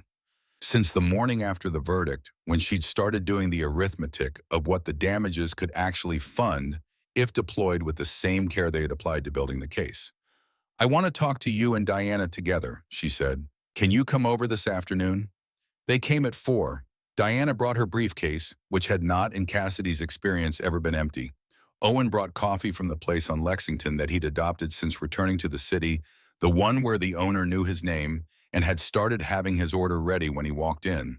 He'd called it with mild amazement, "the most ordinary thing that's happened to me in 2 years." They sat at the table and Cassidy laid it out. "The Vale Carr Foundation," she said, "independent, not connected to any university or financial institution. Specifically, it provides legal, financial, and institutional support to researchers who can demonstrate that their work has been stolen, suppressed, or misattributed by entities with significantly greater resources." Diana's expression sharpened with recognition. "An organization that does for other researchers what I did for you." "What you did for us," Cassidy said, "but with formal structure, dedicated staff, and endowment sufficient to take on cases regardless of the financial power of the opposing party. How much are you committing? I saw all of it. She looked at them both. My share of the damages, the whole amount, goes into the endowment. Owen's share is his to do with as he chooses, but I'm hoping half of mine, Owen said immediately. He'd apparently made this decision before she finished the sentence. The other half I need to live on since the market for mathematical puzzle design has historically not been generous. He looked at her. But half goes in. Diana was quiet for a moment, doing the arithmetic behind her carefully composed expression. With your commitments, plus what I concede from Holt Capital, this could be operational within 6 months. Properly staffed. She pulled out her notebook. I know 3 attorneys who specialize in IP and who would take cases on a contingency basis for an organization with this kind of mission and this kind of capitalization. I know 2 investigative journalists who've been waiting for someone to fund this exact type of work. She looked up. And I know at least 8 researchers in the past decade who needed exactly what you're describing and had nowhere to turn. 8 we know about, Cassidy said. 8 we know about, Diana agreed. They spent 3 hours working through the structure, the board composition, the intake process, the criteria for accepting cases, the relationship with law enforcement and regulatory agencies. It was, Cassidy thought, exactly like the early days of Project Meridian, the electric quality of 3 minds converging on a problem and discovering that the solution was larger and more elegant than any of them had imagined individually. When Owen finally stood to leave, gathering his coffee cup and his coat, he paused at the door. Cassidy, he said, when we started Project Meridian, when I looked at your preliminary work and said I thought we'd found something, I meant the mathematics, the framework, the genuinely beautiful, genuinely new idea we'd built. He looked at her. But I think what I actually found was you, a person who looks at hard problems and refuses to accept that they're unsolvable. He paused, and the pause had the quality of things that are true and don't need elaboration. I'm glad you're still that person. She thought about the restaurant, about the tray and the black vest and the name tag that said Cassie and the 19 seconds in which she'd stopped accepting her own erasure, about Diana stepping out into the January cold without a coat, about Webb with his legal pads and his 30 years and his genuine respect for the idea that the truth was worth fighting for, about Lane frightened and guilty, and finally in a federal courtroom telling the truth, about Owen in a desert town in New Mexico reading the news waiting, about the sphere opened its mirrors, catching the light and scattering it across a tablecloth in fragments of gold. Go home, Owen, she said. You've got a workshop to rebuild. He smiled, full and warm, the smile she'd spent 4 years working alongside, and went. The Foundation's first office was in a building on the west side of Manhattan that had once been a printing house and still smelled faintly of ink and paper, and the particular weight of things written down and made permanent. They rented 2 floors, stripped the walls to the old brick, put in the kind of long tables that invited collaboration, filled the bookshelves with every resource a researcher navigating an IP dispute could need. Cassidy hired a director of legal affairs, a former federal prosecutor who'd spent the past decade at a nonprofit and had been looking for exactly this kind of work, and a director of research integrity who had expertise in data forensics and could identify manipulation in data sets with the same intuition Cassidy had applied to the Viridian trial data. She hired a communications director who understood how to get a story into the press in a way that couldn't be suppressed. And she hired a director of operations who had the particular skill of making complicated processes run efficiently without sacrificing the care that complicated processes required. The first case came in 3 weeks after they opened a materials scientist at a state university whose patented composite material had been reproduced without credit or compensation by a defense contractor with government connections and a legal budget that dwarfed the scientist's annual salary. The Foundation's legal team reviewed the evidence in a week and concluded the case was strong.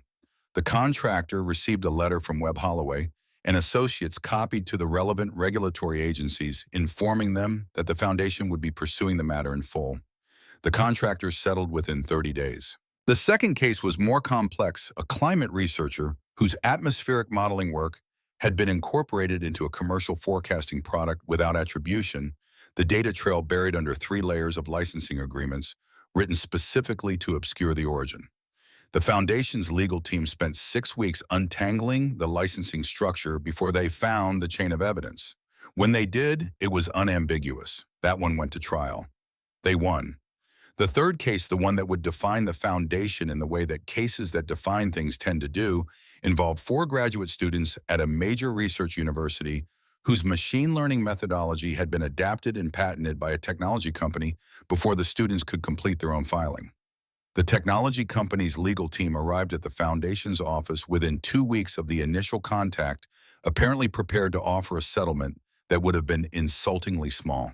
The foundation's director of legal affairs looked at their offer, looked at the technology company's representatives and said, "I think you've misunderstood what kind of organization you're dealing with." That case lasted 8 months. The students received attribution damages and a licensing arrangement on terms that Webb, reviewing the final agreement, described as exactly what it should always look like. Cassidy was not always directly involved in the cases. She'd hired people specifically so that she didn't have to be, so that the foundation could operate at scale, handling more cases than any individual could manage. But she stayed close to the first dozen, reviewing evidence packages, sitting in on strategy meetings, being present in the specific way of someone who needs the work to be done right and understands from personal experience exactly what right looks like. She was also doing her own research again. The mathematical framework of Project Meridian, properly attributed now with both her name and Owen's on the record in every publication and filing, had been cited 23 times in the academic literature in the 6 months since the verdict. 3 research groups were building on it in directions she hadn't anticipated.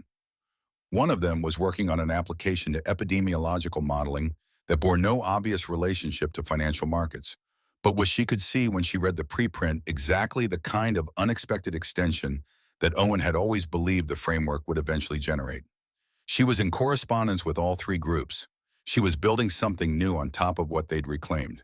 She published a paper in July, her first in 2 years, under her full name with Owen, as co-author, presenting a revised and extended version of the Meridian framework with formal proofs for the aspects they'd left provisional in the original patent filing. It appeared in the Journal of Mathematical Analysis and Applications and was downloaded 14,000 times in its first week. The editor wrote her a personal note. She kept it. So, 6 months after the verdict, the Euler cipher arrived at the Foundation's office in a package from Special Agent Reeves. It was the sphere, the one she'd solved in 19 seconds at Aurelius, the stolen imperfect copy of Owen's principles that had set everything in motion. According to Reeves's accompanying letter, it had been seized as evidence, processed through the appropriate channels, and was now being returned to the person the evidence record suggested was its rightful intellectual heir, Cassidy Vale, who had identified the mathematical framework it was built on before anyone else in the room could see it. She turned it over in her hands for a long time, feeling the familiar weight, the coolness of the metal, the etched equations under her fingertips, the imperfect equation on the middle ring. The clumsy transcription that had first told her something was wrong was still there. She ran a thumb along it. She brought it to Owen's workshop that afternoon. He was at his workbench, building something, she wasn't sure what. Yet he rarely explained things until they were finished, and he set it down and held the sphere and read the imperfection the same way she had. "Someone who copied without understanding," he said. "Yes." He set it on his workbench. He looked at her. "I want to build the real one," she said. "What it would look like if it had been wired correctly. The actual harmonic resonator properly attributed, the mathematics done the beautiful way." Owen picked up his pencil. He turned to a blank page of the notebook open on his bench. He wrote the date at the top, today's date, a day in late autumn, the kind of day that has the quality of things coming to rest rather than ending. "Let's start from the beginning," he said.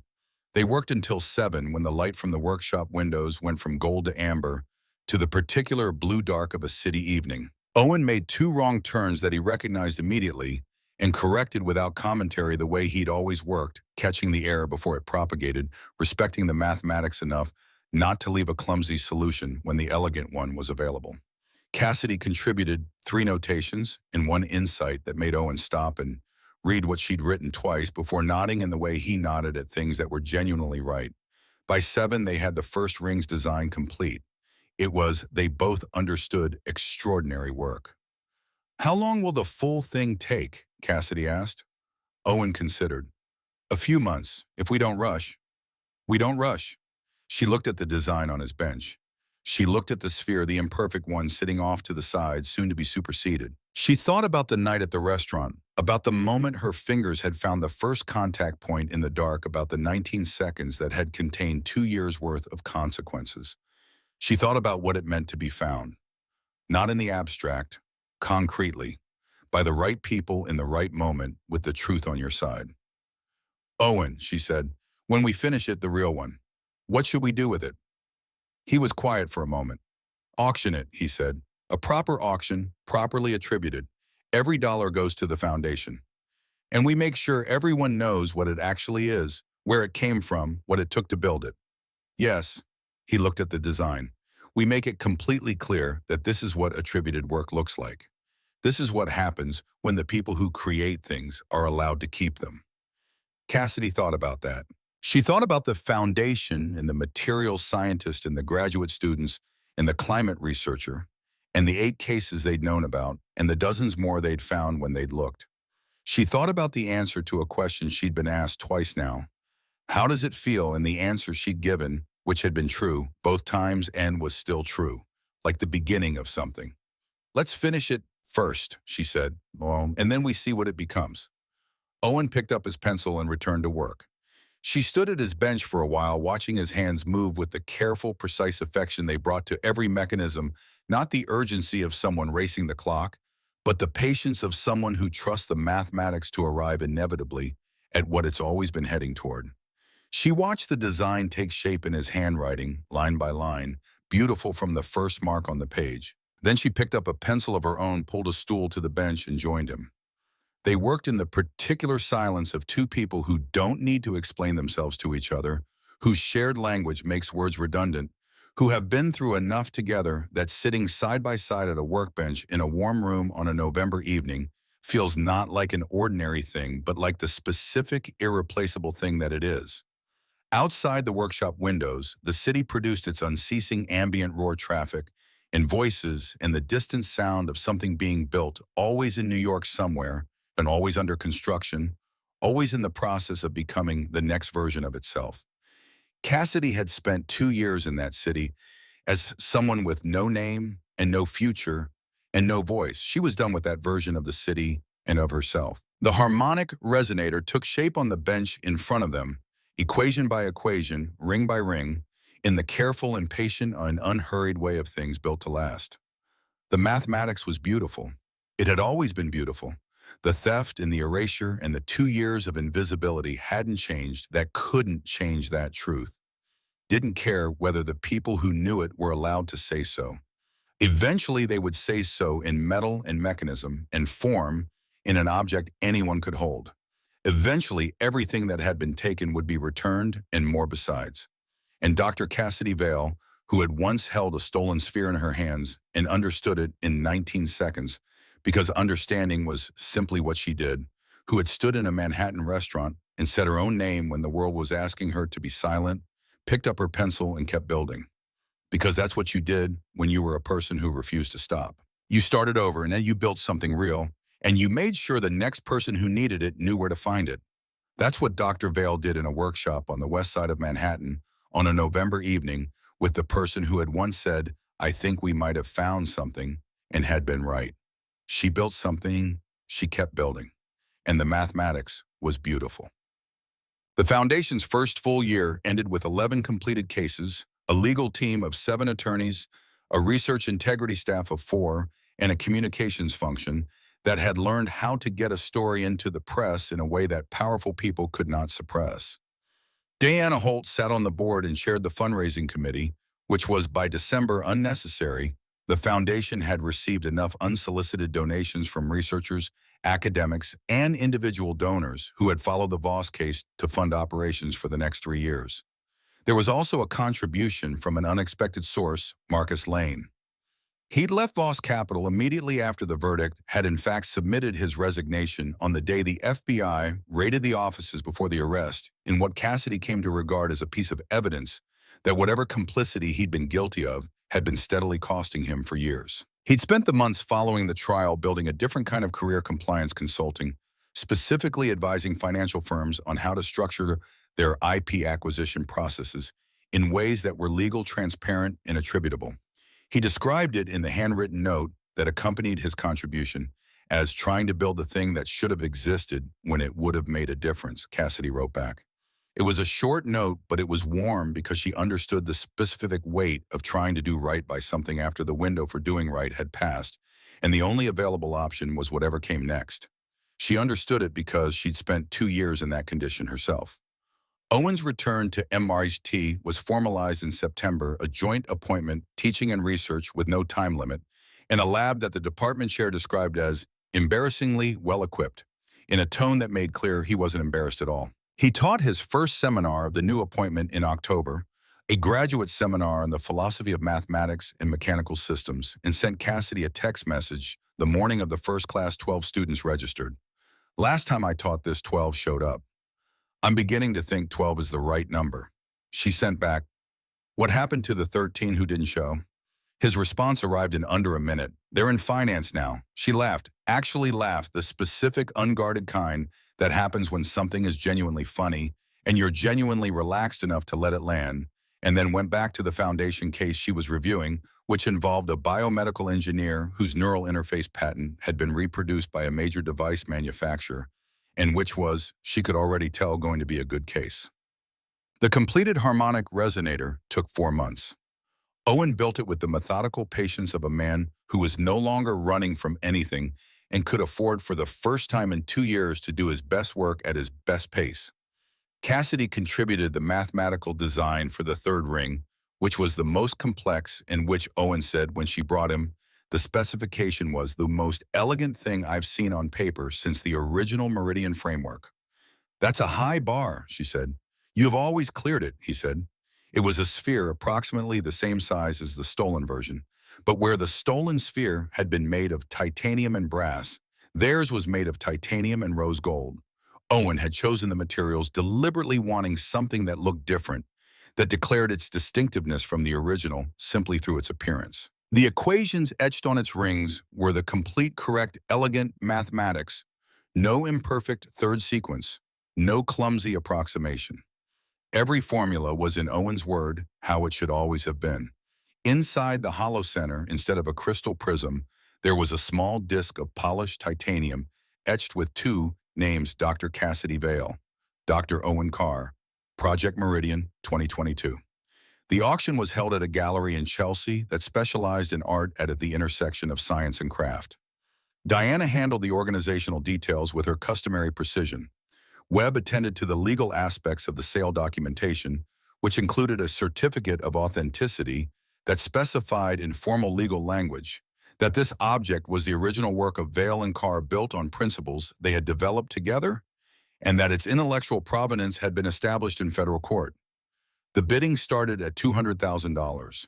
It ended at $1.2 million. The buyer was a mathematics professor from Cambridge, Dr. Aiko Tanaka, who had published extensively on mechanical cryptography and who had, as it happened, been aware of the harmonic resonator principles from the academic literature without ever knowing who had developed them. She wrote to Cassidy after the purchase to say that she intended to display it in her department's common room where her graduate students could examine it. So that they understand, she wrote, that mathematics done beautifully and attributed correctly is different from mathematics done beautifully and then stolen. I want my students to be able to feel the difference. Your work teaches them that. Cassidy read that letter several times. She thought about the stolen sphere, the imperfect one, currently on a shelf in Owen's workshop, kept as a record of what dishonesty looked like when it tried to copy something it didn't fully understand. She thought about the moment in the restaurant when she'd first touched it. She thought about how everything in the end had come down to whether you could tell the difference between something true and something built to look true by someone who didn't understand the truth. She thought about the fact that she could. She thought about what it meant to have spent 2 years pretending she couldn't. In the spring, 2 years after the verdict, Cassidy was invited to give a lecture at Columbia, her first appearance there since her position had been dissolved, her first time in that building since she'd walked out of it, carrying nothing but the cloud storage password she'd never used and the knowledge that she'd been systematically destroyed. She accepted. She stood at a podium in a lecture hall, There was completely full standing room, people in the aisles, people outside the open doors in the hallway, and looked at an audience that included the department chair. Who had let her go? The colleague who had filed the misconduct complaint that had started it all. He was not there voluntarily. Someone had apparently made clear to him that his absence would be noticed. Three of the academic colleagues who had attended the trial in what she still regarded as their peculiar bid for retroactive loyalty, and 300 mathematics graduate students who were there because they'd read about her and wanted to see the person who'd taken on Sterling Voss. She talked about Project Meridian, not the case, not the legal proceedings, the mathematics. She talked about what it was and how they'd built it and why it was beautiful in the specific sense that beauty applies to mathematical structures, the elegance of a framework that revealed hidden order in what appeared to be chaos that made visible the music beneath the noise. She talked for 90 minutes without notes because she knew the mathematics by heart, had always known it by heart, had carried it through 2 years of being Cassie in the storage unit and the threats and the fire and 19 seconds in everything that followed. When she finished, the room was very quiet for a long moment. Then it was not quiet at all. Afterward, in the hallway, a graduate student, first year, still in the particular fog of someone who is discovering how much they don't yet know, found her and said with the directness of someone who hasn't learned yet to be indirect, "Dr. Vale, what do you do when someone is trying to take what you built?" Cassidy looked at her. She thought about the right answer. "You document everything," she said. "You find people who believe you, and you refuse to stop being the person who built it even when someone tells you that person doesn't exist anymore." She paused. "And if you ever need help doing any of that, you know where to find us." She gave the student the foundation's card and walked out into the Columbia afternoon, which was the kind of spring afternoon that New York produced as if by apology for January, warm and clear, and full of the sense that things were possible, that the city and the world and the field were all larger than the difficulties within them. She walked 12 blocks to the foundation's offices, took the stairs because she was there before she was ready to be. Ready, poured herself coffee and sat down at her desk. 3 new case referrals had arrived that morning. She opened the first one. A computational biologist in Houston whose protein folding algorithm had been reproduced without credit in a clinical diagnostic tool. The documentation was thorough, the case was clean, and the researcher, reading between the lines of the intake form in the place where people described how they were doing, was frightened and exhausted and had been trying to fight alone for 8 months. Cassidy read the form twice. She picked up her phone and called the case intake line. "This is Dr. Vale," she said when her director of legal affairs answered. "I want to review the Houston case personally. Can you get her on a call this afternoon?" "Absolutely," he said. "What's your read?" "Strong case, and she needs to know someone is in her corner." A pause. That's usually the most important part. She hung up and pulled the file toward her and got to work. Outside the foundation's windows, the city did what it always did. Moved and built and took and made and never stopped for a moment, not for anyone, not even for the people who needed it to. But inside in the office that smelled faintly of the building's old printing house history, a woman who had spent 2 years erasing herself was doing the work she had always been meant to do. She was Dr. Cassidy Vale. She had solved a stolen puzzle in 19 seconds and dismantled an empire with the truth. And she was just getting started. On a Tuesday morning in early summer, 2 years and 7 months after the night at Aurelius, Cassidy received an email from Dr. Tanaka in Cambridge. The harmonic resonator, the real one, the correctly attributed one, currently living in the common room of the mathematics department, had been solved for the first time by one of her graduate students. A 23-year-old named Priya Singh had held the sphere for 14 minutes, closed her eyes and opened it. Dr. Tanaka wrote that Priya had been studying the published mathematical framework, Vale and Carr's framework, properly attributed in the academic literature now cited in 31 papers, for 3 months before she picked up the sphere. That she'd spent those 3 months not trying to memorize the solution, but trying to understand the principles deeply enough that the solution would reveal itself. She hadn't solved it by thinking at it. She'd solved it by understanding it. She cried, "Doctor." Tanaka wrote, when it opened, I asked her afterward what it felt like, and she said it felt like being let in on something, like the mathematics had been waiting for someone who could hear it, and she'd finally learned to listen. Cassidy read the email 3 times. She thought about 19 seconds in a restaurant on a January night. She thought about what it had meant to hold something built on Owen's principles and know it immediately, not because she'd thought about it, but because she'd spent 4 years learning to listen. She thought about what it meant that a 23-year-old in Cambridge had found the same language. She forwarded the email to Owen with no text attached, just the forward, and his response came back in 4 minutes. "This is why we built the real one," she wrote back. "This is why we built the foundation." He wrote back, "Both," she smiled. She filed the email in a folder she'd created for exactly this kind of thing, the folder where she kept the evidence that what they were doing mattered on the days when the cases were hard and the opposition was well-funded and the work was grinding and the early mornings required a reason. She kept the evidence the way she'd always kept evidence, carefully, and with the understanding that documentation was not just protection, but memory, and that memory was not just history, but the foundation on which the next thing was built. She opened the Houston case file. She got to work. Outside the foundation's windows, the city moved in its ceaseless, indifferent, magnificent way, always being made and remade, always in the process of becoming something slightly different from what it had been, never pausing to acknowledge the individuals within it who were doing the same.